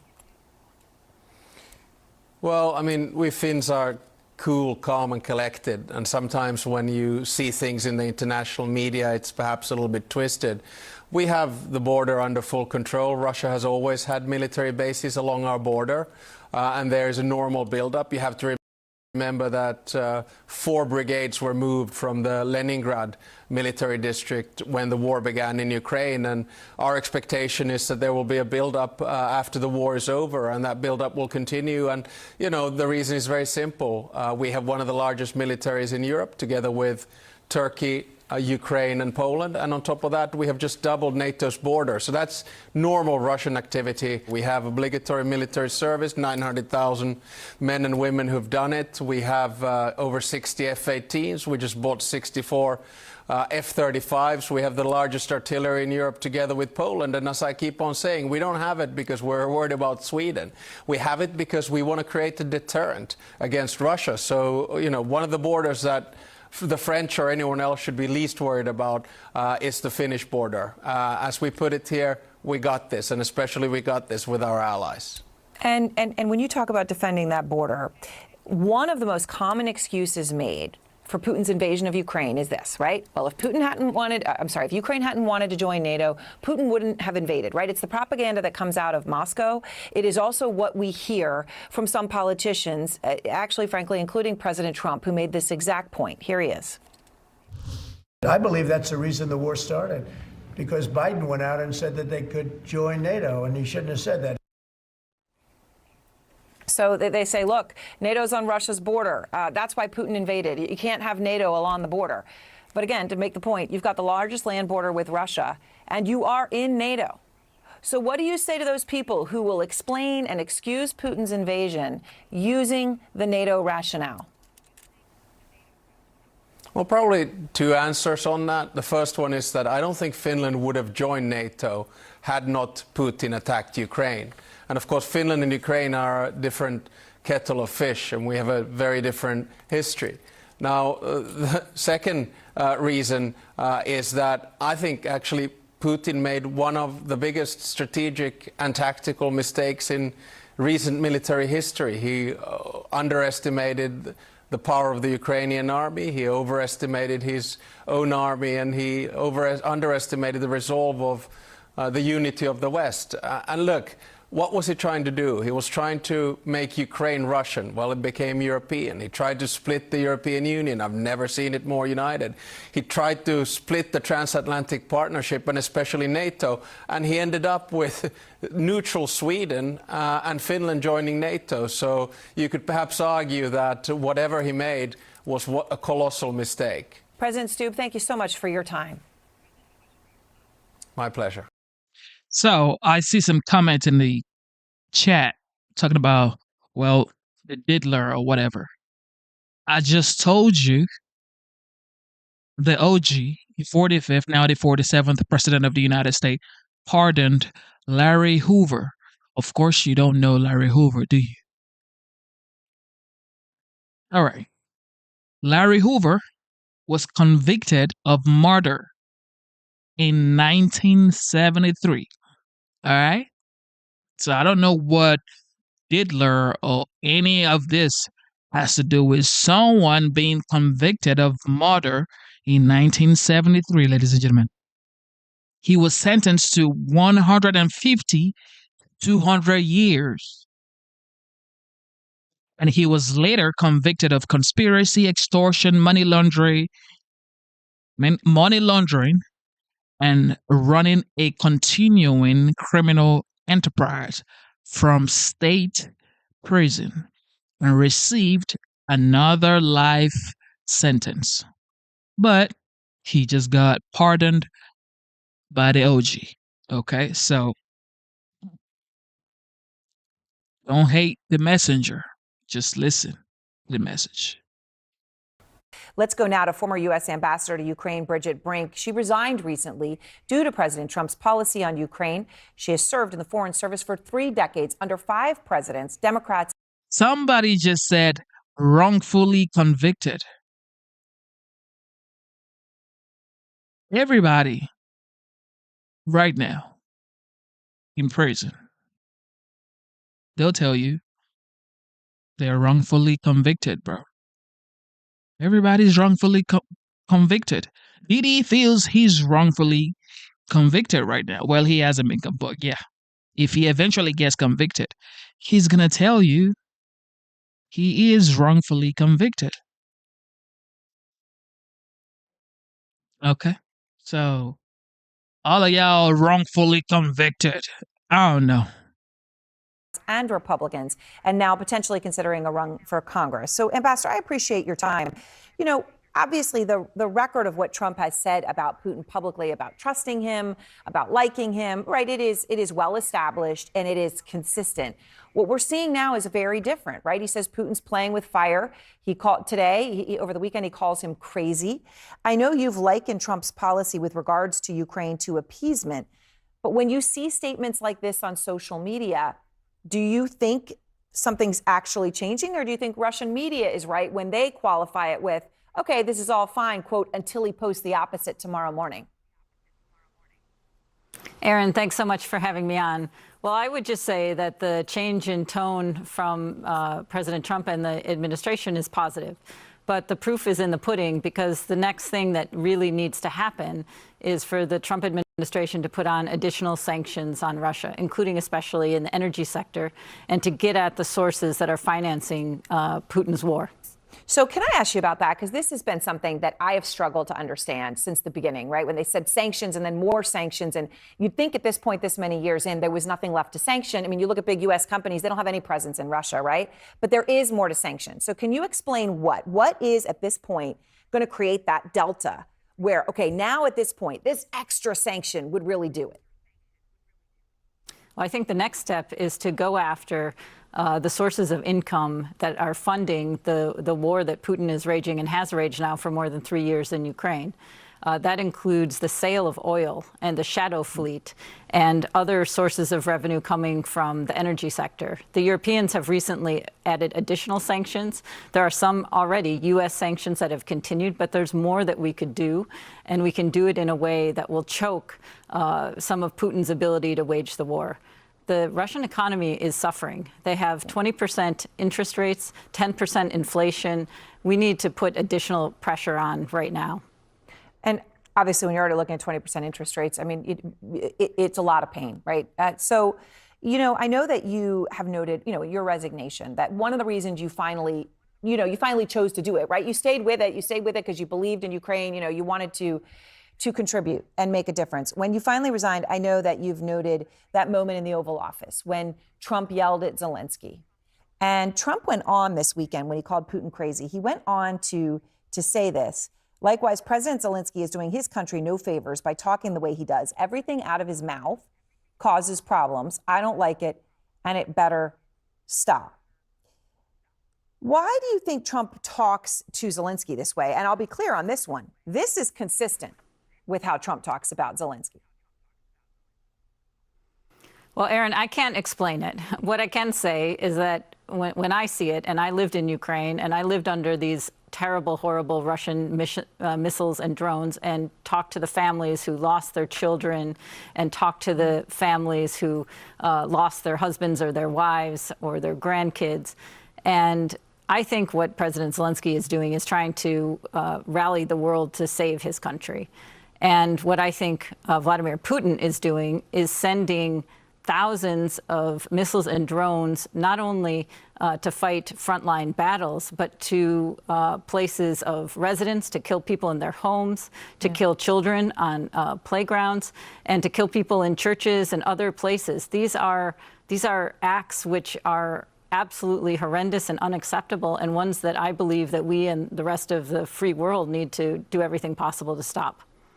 So after Trump came out and called Trump crazy, the foreign minister, Sergei Lavrov, said today that Trump may, quote, reveal certain emotions. And he's saying because Europe is sabotaging Trump's peace efforts. When you look at how Russia's handling Trump, whether it be via state media, what you're seeing from Lavrov, Medvedev, perhaps a bit more of a loose cannon, and even Putin himself, what stands out to you?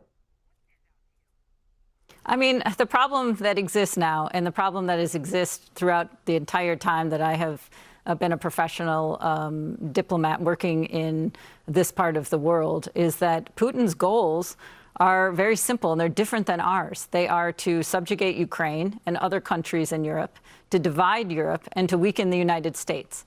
And that is his longtime goal. You said it exactly correctly, in my view, at the beginning. And so, as the United States, and my strong recommendation to the Trump administration would be that you counter such goals with an equally strong and robust response. And I think it's just as simple as playground politics, that you have a playground bully, and if you let that person proceed, it's only going to get worse. I think the fear of World War III is letting this aggression continue unchecked. That's my fear. Ambassador Brink, so much appreciate your time, and thank you. All right, here we go. Back to base. FBI Director Kash Patel. Now, Kash Patel, a lot of people are saying that, where is the Epstein files? Okay, that's what people are saying. these are the conservatives asking questions now, saying Kash Patel, all right, Dan Bongino, Pam Bundy, where in the world is the Epstein files? Now, these things are not just easy to just, you gotta actually do your due diligence. This is high profile situation, okay? Now, some people are saying, well, the liberals are saying that, well, Trump doesn't want them to release the Epstein files. Listen to them, but listen to Kash Patel talk about most of these things, and he's saying that answers are coming. Be patient, okay? Much for the time. Welcome to Quantico, Brett. This hasn't been on TV, this kind of behind the scenes. This is where an FBI agent or analyst starts their journey, right? Absolutely. The first grade facilities that we are trying to dedicate to the men and women who want to join the FBI need some upgrading, as well as the standards that we need them to meet the violent crime. And all of that is engineered right here in Quantico, Virginia. And we're thrilled that you're coming here for a behind the scenes. Yeah. So applications to be an FBI agent, back in March, it was about 5,600. The last time the Bureau saw monthly figures like this was back in April 2016. But you're seeing big numbers. We're seeing huge numbers, and I think that's in large part to the administration's response on which way the FBI wants to go. Last year alone, the average for per month application was about 2,500 applicants per month. The first 2 full months of applicants we've had since I've been in the seat, we're at 5,700 applicants a month. So that shows me there's an excitement for the American citizen to join the Bureau. All right, so let's talk about some of the things that you're doing. You're doing a lot of things all at once. One of the operations is on fentanyl, Operation Raptor. It's really across 4 continents, but you not only the fentanyl, but also the precursors to fentanyl from China. Brett, almost no one's talking about it. Fentanyl is a synthesized manufactured drug. You don't clip it from a tree. And if you want to choke off the amount of fentanyl that's pouring into America, that's killing an American citizen almost every 7 minutes, you got to go to the source. So one of the first things I did when I became the director of the FBI, I said, we're going to mainland China. We're hitting up the fentanyl precursor laboratories and the banks that are moving the money and the transshipment routes. We started that over almost 90 days ago. We're going to suffocate the snake. We're going to cut off its head. We're going to use our interagency partners at Treasury for sanctions, at State Department for diplomatic negotiations. But the simple fact is the Chinese and the CCP have gotten smart. They said, okay, we're going to stop sending fentanyl precursors directly to Mexico because you've done such a good job at suffocating the southern border. We're going to send them elsewhere through other agencies, through other countries, and we are attacking those points to choke off the fentanyl precursor distribution. No one has done that before. To date, this year, we have seized 1,000 kilograms of fentanyl in the United States of America. That's 480 million lethal doses. That's enough to kill everyone in America and Canada combined. And that's just in these 3 months. You know, you coming in, before you got this job, were obviously a critic of the FBI, how it was being operated. Now, after being on the job, for as long as you've been on the job, what about the FBI did you get wrong before becoming director? Like, did you have some preconceived notion that turned out to be wrong about the Bureau? I think what I was a critic of was the leadership, people who sat in this seat before me and people who were the deputies and the very senior portions of the Bureau who manipulated and weaponized the Bureau. I was a fierce critic of it because I led the Russiagate investigation, and I proved that my predecessors went to a federal court and lied to them just to weaponize the FBI and the DOJ. That is 100% true. I think one of the things that surprised me the most, and pleasantly so, was that the amount of men and women at the FBI that hated that they did that to the Bureau. And that when I got in the seat, and when Dan Bongino got in the seat, they said, we want to fix this place. We want to work with you. We've been trying to do it for years. We've been trying to increase training. We weren't able to. We've been trying to take the technological advancements around the world and import them into the FBI. That hasn't been done. And so we've just seen a void in terms of long-range planning at the FBI that all the men and women at the FBI wanted to do and their leadership wouldn't let them. You know, you were on with Maria a few weeks ago, and you said this. What we can do now is continue to put out the documents and the information that these people withheld from the American public. You're about to see a wave of transparency. What do you mean? Just give us about a week or two. All right, we're almost at 2 weeks. So this is about Crossfire Hurricane. You just talked about that, all that you've been learning. Can you give us a little of that wave of transparency? Absolutely. So just quickly on Crossfire Hurricane, that is a continuing production. We have found material, and I'm the Crossfire Hurricane guy, that I didn't even know existed in FBI holdings. So there's been held someplace else, or? That's been stashed away in locations that people thought we wouldn't find it because we wouldn't know to look for it there. And as promised with my congressional partners, I'm working with Congress on constitutional oversight because that's what the American people deserve. And those documentations have been flowing to Congress nonstop on a rolling basis since that interview. But more importantly, people have had questions about January 6th and whether or not there were FBI sources, not agents, sources on the ground during January 6th. And I told you I would get you the definitive answer to that, and we have. And we are in the process, again, of working with our partners to divulge that information, and it is coming. And I will tell you this. The answer to that question will surprise and shock people because of what past FBI leaders have said about it. Former FBI Director Chris Wray eventually admitted to Congress there were 26 FBI confidential human sources in around the Capitol January 6th, but not actual agents. Can you say that's true? Are there more than that? What you're learning from that? I can say that that is definitely a piece of the truth. Why it took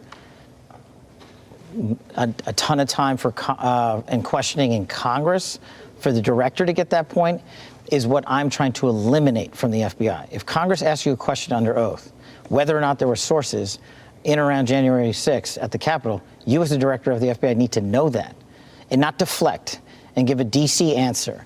You have to be prepared for that. And that's the answer we're giving. That's the answer Chris Wray should have given. And eventually everybody's going to know the whole picture. Yeah, because the American people deserve that. And look, no one's more frustrated than me. Remember, I was chief of staff of the Department of Defense on January 6th. We said that we were ready, and the president had previously authorized the National Guard to be there days in advance. I spent 2 years, a small fortune, grand juries, to testify to the truth. And what happens now, years later? We were right. Bowser and Pelosi rejected that offer.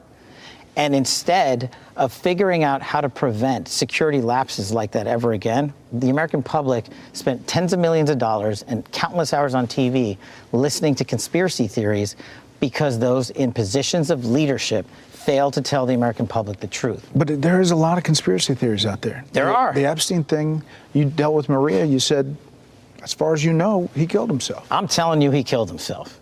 The other thing on the internet is the Epstein files. What's the answer to that? The answer to that is the same as everything else. I'm not going to withhold information from the American public ever, but I'm also not going to rush to get it out there in a format in which they can't rely on it. So on the Epstein matter or any other matters, we are diligently working on that. And it takes time to go through years of investigations, years of political maneuvering, and years of cover-up to get the American people what they deserve. And that's what I'm going to give them on everything. Yeah.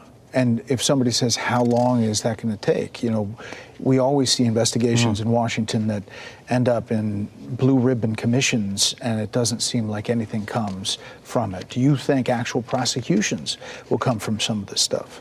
I think from some of this stuff, when we go back and look at things like the pipe bomber case, the cocaine in the White House, January 6th, and Crossfire Hurricane, the prosecutorial decisions will lay at the Department of Justice. But we are rigorously investigating them, and I think we've developed some great leads. And I also think we're not going to wait for any blue ribbon commissions. That's up to Congress. If they want to do that, that's totally fine. They're a coordinate branch of government.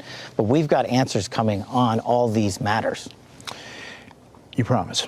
I do. Your deputy, before you became deputy, said this. Like many people, I believe the FBI knows the identity of this pipe bomber on January 6th, 4 years ago, and just doesn't want to tell us because it was an inside job. Why didn't they find the bomber, the pipe bomber? You know, they know who the pipe bomber is. The FBI knows who it is. Does the FBI know who it is? The FBI, under me and Dan Bongino's leadership, has reestablished that investigations of great public importance that almost blew up the DNC and RNC in Washington, D.C., an area in which then Vice President Harris was in the vicinity of, is something that needs to be answered. And we learned that FBI leadership in the prior administration slow-rolled and basically shut that investigation off. So we turned it on.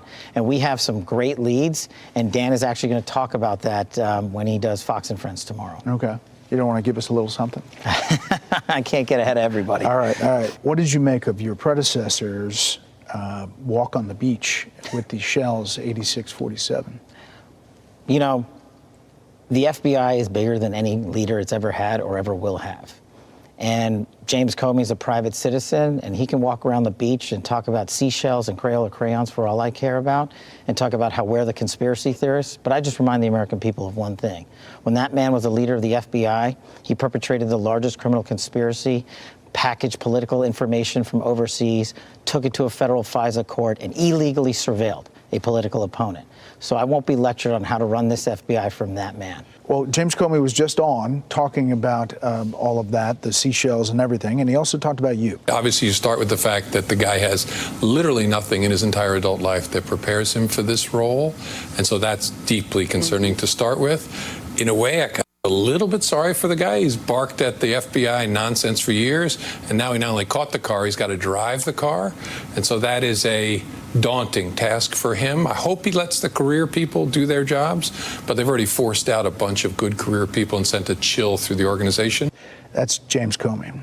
If he wants to come after me, no problem. I've been living rent-free in that guy's head for years, and that's just a bonus. Do you know how many copycats we've had to investigate as a result of that beachside venture from the former director? Is that right? Do you know how many agents I've had to take offline from chasing down child sex predators, fentanyl traffickers, terrorists? Because everywhere across this country, people are popping up on social media and think that a threat to the life of the President of the United States is a joke and they can do it because he did it. That's what I'm having to deal with every single day. And that's what I'm having to pull my agents and analysts off because he thought it was funny to go out there and make a political statement. The 86-47, the president said that he believed it was an assassination message. On assassination attempts, I did ask the president on the Middle East trip about this. Is there frustration on your part? Will we get transparency? Will we know the bottom line story? It's very interesting because we have great people. I think Pam is incredible. I think Cash is incredible. I'm relying on my people to tell me what it is. You know, we have deep-seated craziness in this country, and I'm relying on my people, and so far they're good, but so far and in this case it's Secret Service, they tell me it's fine. But it's a little hard to believe, to be honest with you, okay? It's a little bit hard to believe as I get that throbbing feeling. It sounds like he wants more about at least the Butler guy that we don't know a lot about. Will we know a lot more about him? Is there more to know? I don't know that there's more to know, but you're going to know everything we know. And that's the other thing we did. We take assassination attempts, and especially of the President of the United States, extremely seriously. And we don't feel that the American people have been given the information they need on that. And we're digging through the files, and we're getting them a more robust picture of what happened and whether or not there were any connections. I get all that. And I also understand investigations underway, and there's potential prosecutions for people who are living, but he's dead. And we knew a lot more about a lot of different people than we know about that guy. And you know, there's people that circulate all kinds of stuff, that it was an inside job or there was foreign influence or whatever. Can we say that it's not that? And that's a great example of people looking for things where things don't exist. In that specific case, since that individual is dead, we are able to say a lot more, unlike the Merchant case in New York, which is ongoing, and whether or not there are any connections. We have definitively given that information over. Director Patel, stand by if you would. Hey, Sean Hannity here. Hey, click here to subscribe. All right. Y'all want to keep going? You guys want to keep going? Let me know in the comment section, yo. I just wanted to stream tonight after I got my baby in bed. And I'm like, you know what? Let's do this stream tonight. And we're here, and it's going great. I'm having fun. You guys are here. It's awesome. God is the greatest, ladies and gentlemen. Now, we just spoke about President Trump, and the pardon spree is on. Here goes CNN.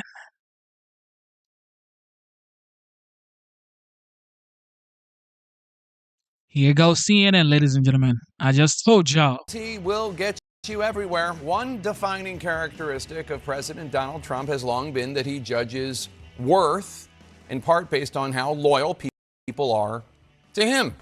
And this week we're seeing this manifest rapidly in the form of something of a Trump loyalty rewards program, pardons and job offers. Let's start with his latest pardon palooza. Yesterday he pardoned his reality TV brethren Todd and Julie Chrisley, who could walk out of prison in Pensacola, Florida at any moment. The two are stars of the show Chrisley Knows Best on USA Network. We're the Chrisleys, Todd and Julie Chrisley.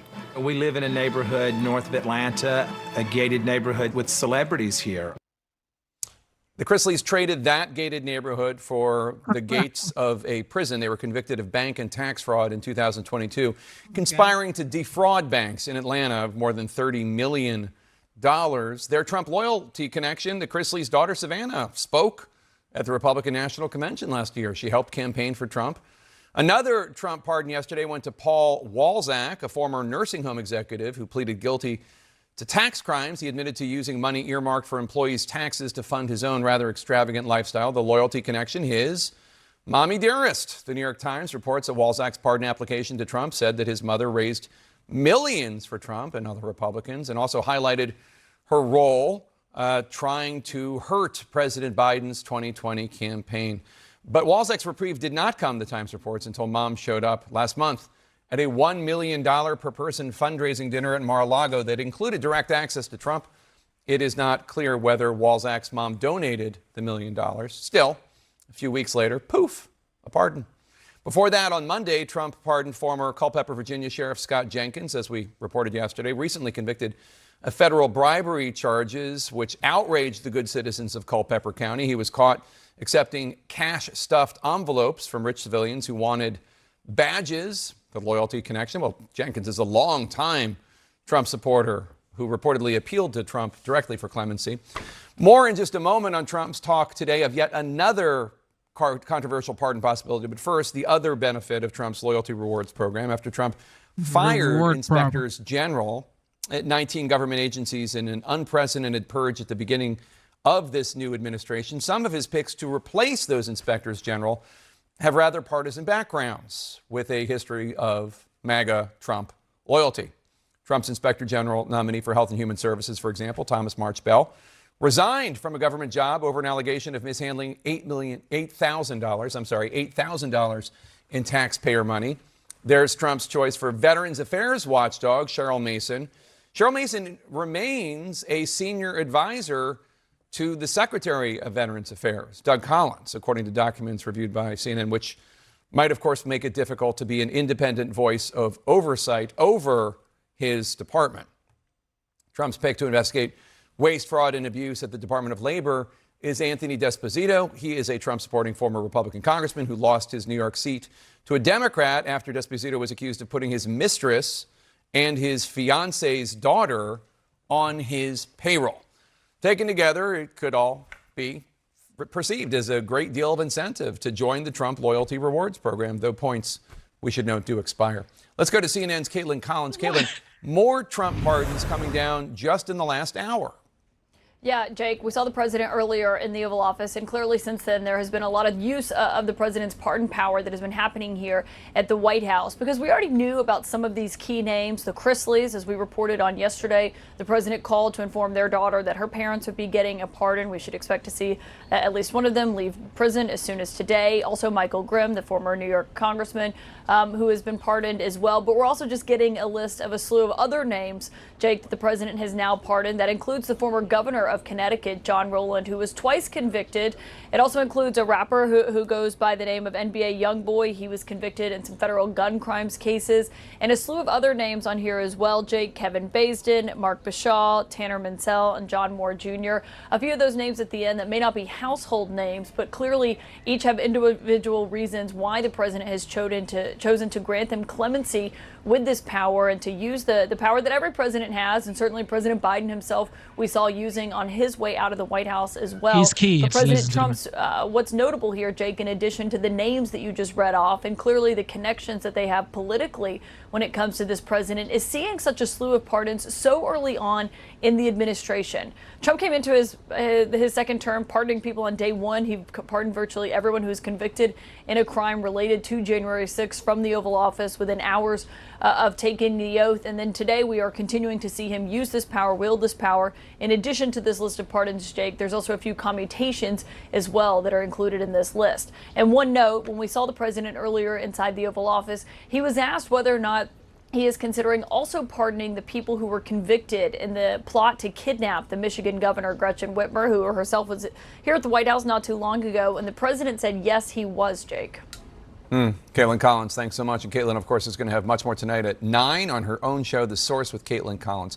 CNN has some brand new reporting on the man in charge of helping secure new pardons for President Trump and how he's building this list. I want to bring in CNN Chief Legal Affairs Correspondent Paula Reed. Paula, tell us more. So, Jake, after Ed Martin failed to secure confirmation as the U.S. attorney here in D.C., President Trump tapped him for two really big jobs at the Justice Department, one of which is the pardon attorney. Now, historically, this is an office that vets requests for clemency and makes recommendations to the White House. But something that is unique to President Trump is he makes a lot of those decisions himself. But now I'm told, with Martin in charge of this office, he has a whole staff that can help vet these requests that I'm told are pouring in from law firms, lobbyists, and interest groups, all trying to seek some form of clemency for various individuals. Now, I'm told Martin is going to ask everyone to fill out a traditional pardon application, because as you know, there have been a lot of questions about how exactly you get clemency from President Trump. So Martin trying to establish a paper trail here. I'm told he has already vetted dozens of requests for commutations and made recommendations on those. But this particular job, Jake, this gives him a lot of power to reward those who have been loyal to Trump. And Paula, Ed Martin has also been tapped to lead the Justice Department's weaponization working group. What is that exactly? What have you learned about what he's doing at that job? Yeah, he is a multi-hyphenate. He has multiple jobs here at the Justice Department. And on her first day in office, Attorney General Pam Bondi, she established this so-called weaponization working group, and she laid out its mission, which is to investigate what they allege is the weaponization of the Justice Department. In their definition, that means the state and federal investigations into now President Trump, as well as the prosecutions related to January 6th and some other conservative causes. Now, the Justice Department has been working on these investigations for the past few months, but now that they've put Martin in charge of this work, he is breathing new life into this. I'm told that in just the past few weeks since he took over, he has already sent letters, he has made calls, and even done in-person visits to some individuals he believes may have relevant information. Now, he has not sent anyone a letter to indicate that they are specifically a target of this investigation. Right now, he's just looking for anyone who can provide relevant information or who is willing to cooperate. But there is not an expectation that everyone is going to be willing to cooperate. Now, Martin has previously said even if he can't bring criminal charges against some individuals, that he may, quote, name and shame them, which, Jake, as you know, is sort of a violation of the norms at the Justice Department, which are that if you are not charged, usually they do not release any details related to your investigation. All right, Paula Reed, thanks so much. Let's discuss this all with Maggie Haberman, the New York Times Pulitzer Prize winning White House correspondent who has a plethora of Trump knowledge and insight. Shocking but not surprising is a phrase that we use a lot during the Trump era. Like, I can't believe he did that, but on the other hand, I can completely believe he did it. For example, he pardoned those cop-beating January 6 prisoners. So is it really that surprising that he would contemplate pardoning the men convicted of plotting to kidnap Governor Gretchen Whitmer? And yet here we are. Right. No, I mean, look, it's not surprising. He has made expansive use of pardons, as you say. I was thinking as you were talking about the way in which these pardons, and some of this is reporting that my colleague Ken Vogel did about how people have made massive donations for pardons. I was thinking about the end of Bill Clinton's second term, where he issued a series of controversial clemency grants. Those got investigated. There were days and days of headlines. This has all been literally out of the gate with President Trump. He did this on his first day with the January 6th convictees, and he has continued to reward people who he thinks are loyal to him, and it's redefining a version of what he thinks is justice. It's people who are aligned with him, who are on the side of right, and people who are not are being looked at. And not everybody, but some. Yeah, and Trump just nominated his former personal attorney, Emile Beauvais, to be a federal appeals court judge. He's currently a top Trump Justice Department official. How significant is that, do you think? So it's interesting. First of all, even the idea that four of Trump's personal attorneys are in the top ranks of the Justice Department, I think back to, the Bill Clinton era. If he had put his personal lawyers there, what a daze of outrage it would have been, and it just sort of doesn't get much notice. Beauvais has been there for a very short amount of time. That's mostly what I am struck by, is that he is leaving after, I think it's less than 6 months. This nomination is coming after less than 6 months. And so I'll be curious to see who replaces him, but it gives Trump another ally as a judge in a court at a time when both Democrats and Republicans have figured out. Okay, so I was reading the comment section and I saw that Dana was talking about Democrats being in power for a while now, and Republicans are just getting it back. Okay, so the last 4 United States president, okay, from 2009 to 2017, Barack Obama, right? And Trump took it 2017 to 2021. So that's 8 years for Obama, okay? Trump 4, then Joe Biden 4. So 8 plus 4, that's 12. So now we are in 2025, and Trump is back. So for the past 16 years, Democrat has had the executive power for 12 years. Ladies and gentlemen, do the math. Do the math. Democrat has had the Oval Office for 12 years out of 16 years. And here's where we at right now. All right, the 5. Here we go.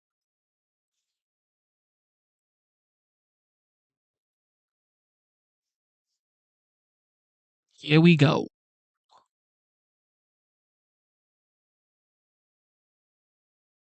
Along with Rosanna Scotto, Jessica Tarlov, Dana Perino, and Greg Gutfeld. It's 5 o'clock in New York City, and this is The 5. Yeah, they have too much fun. Like, at this table, they have too much fun. Yeah. 6 months after Kamala got steamrolled and banished to Australia for speaking gigs, the Democratic Party just took another smack from the ugly stick of unpopularity. According to the latest poll, Republicans have a 10-point advantage on net favorability. But have no fear, libs. Mayor Pete thinks ditching the hoity-toity talk will help Democrats win back their spot at the cool kids table. If I hear one more time, like a well-off liberal doctor or lawyer saying, that quote unquote, these folks are voting against their economic interests, I just wonder whether they've ever contemplated the fact that somebody could turn around and say, so are you. There's a condescension that is imputed to Democrats that I think we really need to deal with. But Libby, Little Debbie thinks the voters have got it all wrong about the Democrats.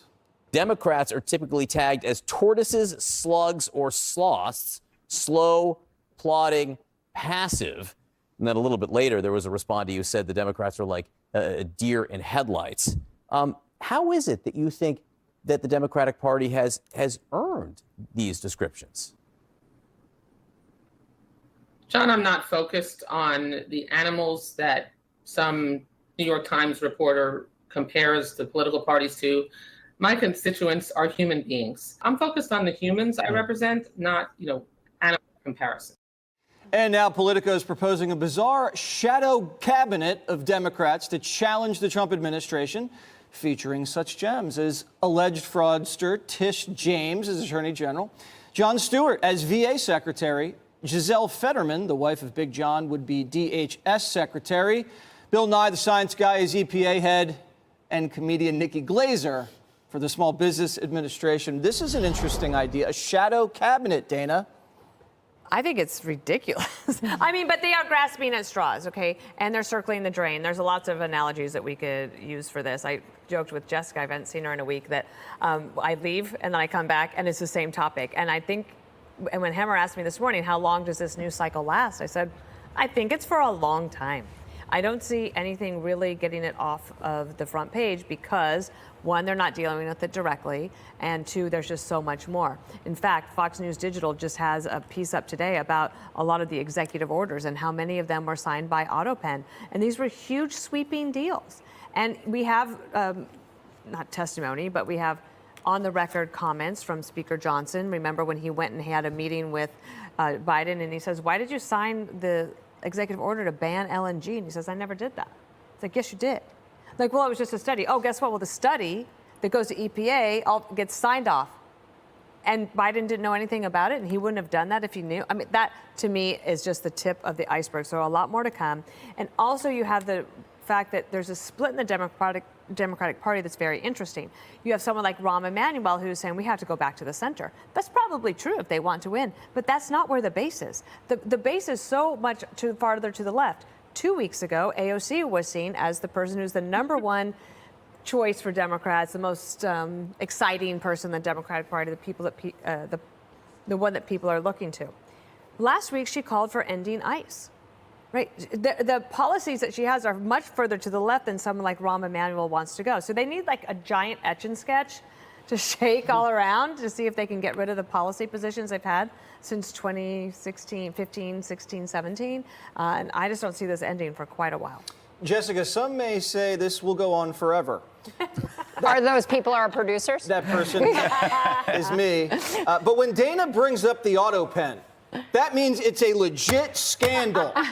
It's not a conspiracy theory. By this table standards, yes, I take Dana the most seriously, for sure. Listen, I feel like we are kind of halfway through the original sin cycle. There are a couple more books to come, and every time that one comes out, it's going to be rough. There are going to be details, there are going to be new names of people who should have said something but didn't say something, and I'll have a bad week, but I'm in it for the long haul, and I'm committed. And I'm also committed to the truth, Jesse. And the truth is that the Democrats are very unpopular, but so is a lot of what Donald Trump is doing. So in polling, Marquette, Fox News, all the goodies, he's down 16 on the economy, down 14 on foreign policy, 26 on handling tariffs, and 32 on cost of living. And this reconciliation bill that they're trying to pass through the Senate right now has opposition from more senators than they can handle. So you've got the Josh Hawleys of the world, who's miraculously concerned about throwing people off Medicaid.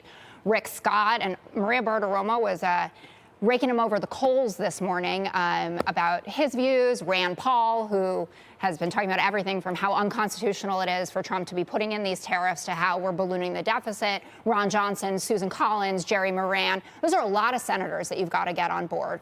So if this is the big ticket item, right, this is the big marquee agenda piece that we're going to give tax cuts to the wealthy and we're going to take away food assistance and Medicaid, so we're hurting the poor to help the rich. That does not bode well for 2026. For the Republicans or for 2028, when we're going to have a big, beautiful primary and we will get a great candidate and everyone will forget about the hoity-toity and we shall be victorious. It's funny, Jessica thinks she can sell that agenda, Greg, that Trump's this guy that hates the poor and he's just out for Wall Street. It's the exact opposite. It's the exact opposite. No, the funny thing is the reason why there's so much opposition to the bill is because it didn't go far enough. This is not about spending. I mean, you're saying this bill is awful because they're going to be cutting. We have to cut. We are heading toward a we're in a doom spiral. But it balloons the deficit. I'm saying that, but that's not why you're mad about it. You're mad that they might cut something, or they might cut taxes, and they might cut Medicaid. I'm saying is you should be mad that they're not cutting more. In terms of cutting Medicaid, let's be honest about the Medicaid stuff. This is about able-bodied young men and illegal immigrants. So push that aside and talk about the fact that you and I don't like the bill, but I don't like the bill because it's not going to stop the apocalypse. You don't like the bill because you want to press on the gas and go right off the cliff. Those are two different attitudes. We need to cut the deficit, not raise it. Can I talk about the shadow cabinet? Please. Okay. What is this story called? I know it's not summer. It's a clickbait story. It's a summer clickbait story. Yeah. No research, no reporting at all. Yep. As for a shadow cabinet, we already had one. Yep. It was 4 years under Biden. It was a cabal. It was responsible for the auto pens and the EOs. They had a shadow cabinet and kept Joe in a real cabinet while Kamala was at the liquor cabinet. Meanwhile, raises the question, who signed the pardons? Yep. Did Hunter Biden create and sign his own pardon? Because that is balls, but it's also illegal and it has to be stopped. If you look at this celebrity-filled cabinet, though, it basically is like a covers band of Trump. It's like, hey, he's on TV, he's famous, he's got a name, let's do what he does. But it's like trying to create a human by pasting together body parts. It doesn't make it alive. It's still dead, and you're still not doing the hard work, which is you have to change.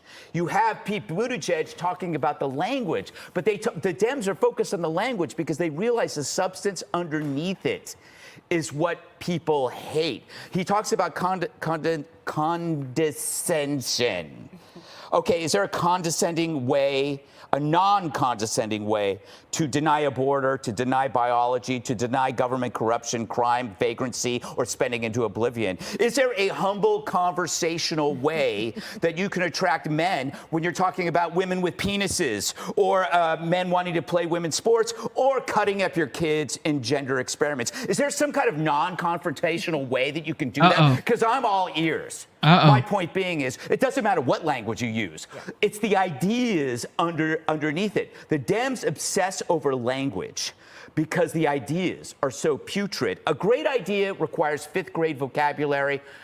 No, a bad idea requires a teacher's lounge vocabulary. A great idea could be monosyllabic, much like something that Jesse would understand. Like build the wall. Build the wall. Exactly. But if you're going to talk about boys playing and girls sports, man, you got to call that teacher's lounge right up and get the right words. The Dems are facing a huge cliff. Yep. It's like when you quit drugs or quit drinking. What is my life going to be like without identity politics, without the oppression filter? How do I look at issues when that thing isn't there? How do I wake up in the morning and not look through this prism? You got to do it. I do. I know. All right, we'll just do it a little bit more, Jessica. You just have vodka with breakfast. Don't tell everyone about my regimen. What is in here anyway? Everyone's been asking. I guess it's water. Jess. How's Pete's beard doing?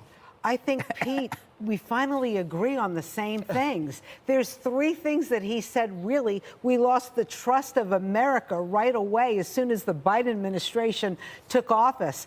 Closing down schools, he said, was a big problem.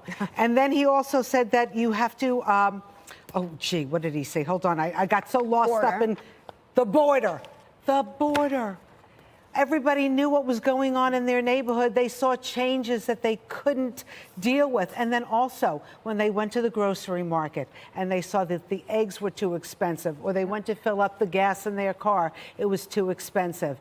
The Democrats lost the country, and those three issues right at the very beginning. Remember? So again, another Democrat says we were right. Okay. Remember when the chief of staff said that inflation was a high-class problem? I mean, you don't get much more condescending than that. All right. Tom Homan. What is going on by the border? Okay, what is going on? A lot has been going on.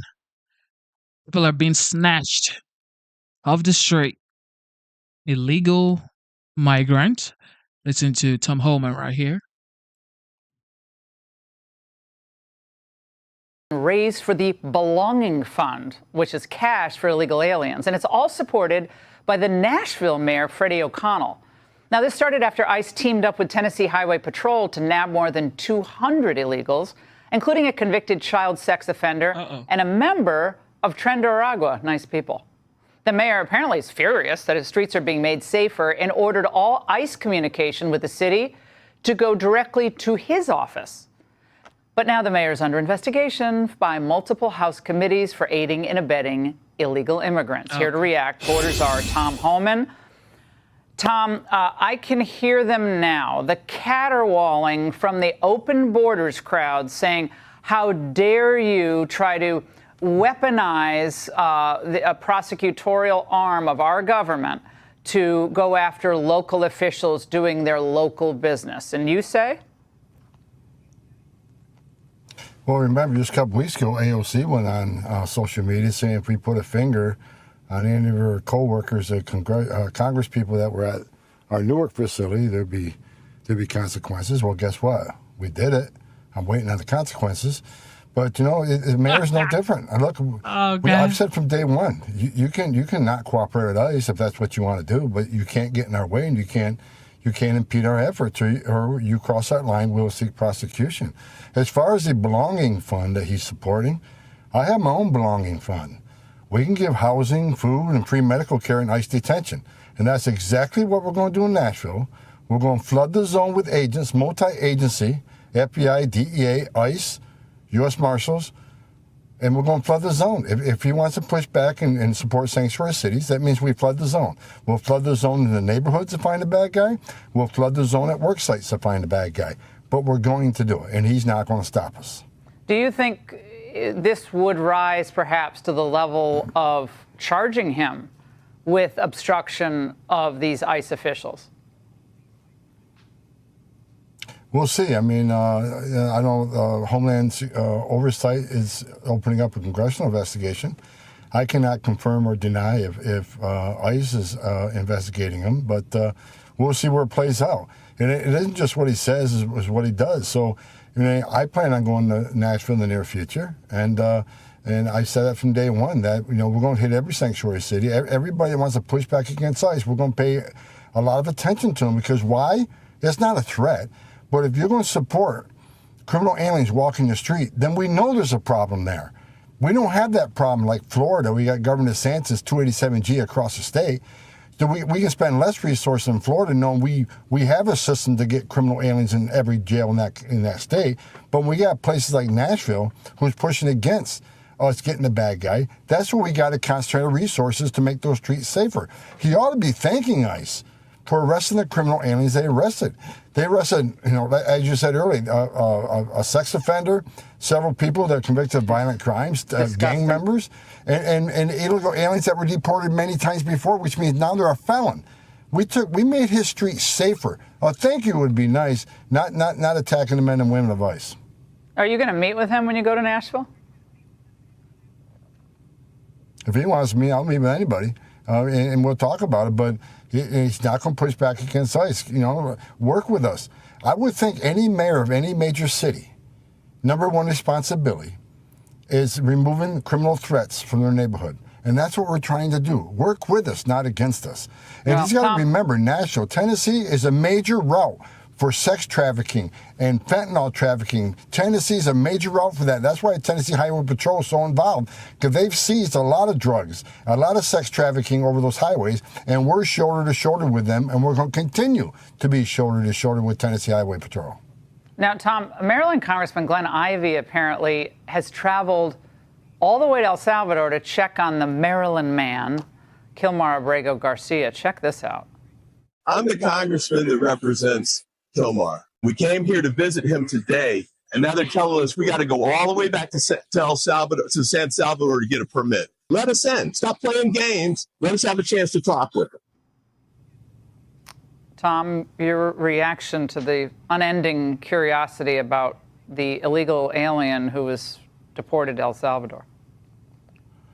Well, unfortunately for them, they're in El Salvador. That's not the United States of America. They're going to have to pay by El Salvador rules. This El Salvadoran national, born and raised in El Salvador, is home. He's an El Salvadoran national, gang member, national security threat, been ordered deported twice, a wife beater. I mean, if they want to go visit him, they're going to play by El Salvador rules. He's no longer in our custody, so El Salvador will control that whole mechanism to get to see him, and they're just going to accept that fact. Well, this is manufactured drama. Tom, as always. What do you guys think about Tom Homan? What do you guys think about Tom Homan? A lot of people are saying that Tom Homan is doing a great job. That is what a lot of people are saying. But with that being said, check this out. I want you guys to check this out. Ron DeSantis in Florida. So many people are sleeping on Ron DeSantis. I think he's going to be a huge contender in the 2028 presidential election because he's done a great job in Florida. But I want you to watch this, okay? And because I want to talk about gold for a little while. Well, not talk about gold, but share something important with you guys. Listen to this. He has now officially recognized gold and silver as legal tender in Florida. Listen to this. Gold and silver is legal tender. The bill I'm going to sign today is legislation that is going to allow Florida to recognize gold and silver as legal tender in our state. And we have the ability to do that under the federal constitution. There are only 2 states that have done it thus far. They're smaller states. We are the first large state to step up and to get this done. And this is right out of the Constitution of the United States. So this legislation will authorize money services business like check cashers or PayPal to transmit and accept payment in gold and silver. That means these precious metals can start functioning like real currency again, not just investment vehicles for the wealthy. And you notice what's happened in recent weeks and months. How has gold gone down or has gold gone up? Gold's gone up big time because investors are looking at this and they're hedging against, they see the bond yields have gone up. I think they moderate a little today, but when people start seeing that, gold is a place they're going to. So it's not just an investment, it'll be something that you're going to be able to use, and it's something that is very likely to hold its value, certainly compared to fiat currency. Now, we've seen the downgrade in the credit rating over multiple administrations. We've seen a lot of problems with the DC swamp. This is our ability to give you the financial freedom to be able to protect yourself against the declining value of the dollar. And so I'm really appreciative of the legislature for doing this. I think this is something that shows Florida is continuing to lead on a lot of the issues that matter to people, and I look forward to signing this into law momentarily. Okay, so this brings me to my next conversation. Check this out. Have you guys heard about Augusta Precious Metals? Okay, this right here, this man, Brian Painbaker, obviously, he campaigned with the President of the United States while he was campaigning, but now the president is the president. This guy also endorses Augusta Precious Metals. Now, if you guys are interested in gold IRA companies and you want to check out gold IRA companies, please go and check out Augusta Precious Metals. All right. If you are interested in gold and silver, all right. And of course, you're going to get your free gold IRA guide. You're going to get your free gold IRA guide. Now, this is for only the people who are interested in gold IRA. This isn't for everybody, okay? Everybody is not interested in gold IRA. But if you are, I would suggest highly suggest that you go check out Augusta Precious Metals. This is a premier gold IRA company. And of course, you can do your own research yourself, check them out, read their reviews. They have great reviews, as you see here on Google 4.9. And in consumer accreditation, they have 5 stars. Okay. A lot of highly respected people also use Augusta Precious Metals.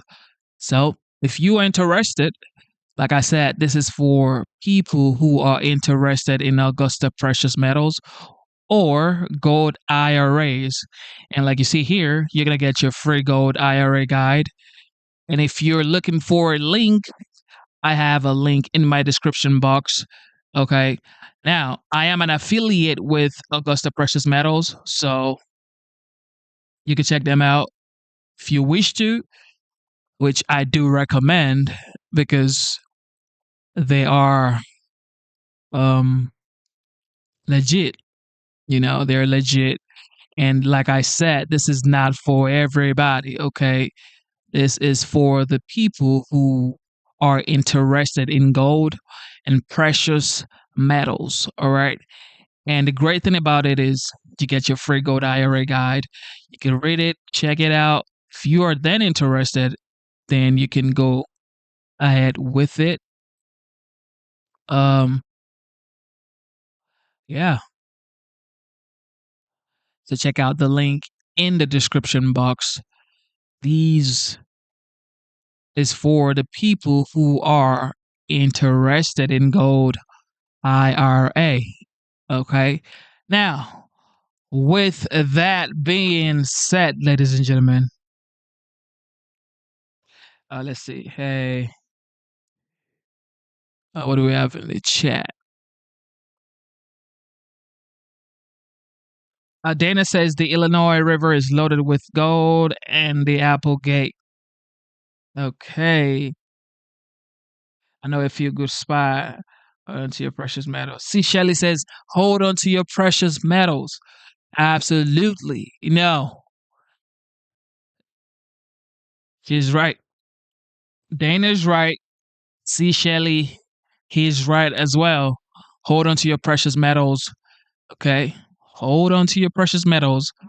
And if you're looking for a good IRA company, do not sleep on Augusta Precious Metals.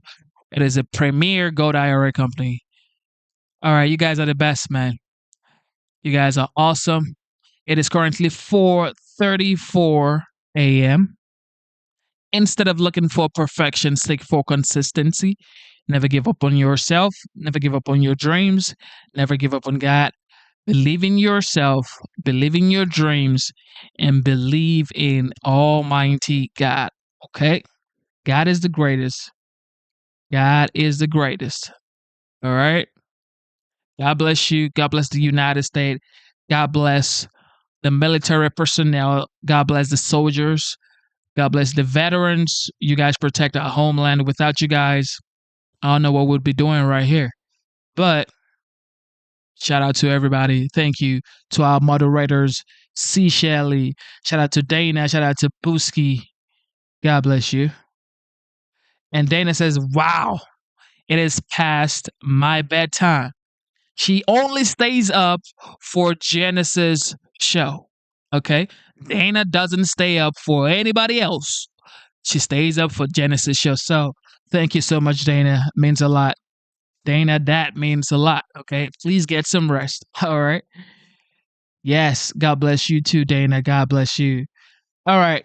Don't forget to subscribe. Don't forget to turn on your notification bell. And we're going to be back tomorrow. All right? God is the greatest. Have a wonderful night. And God bless you.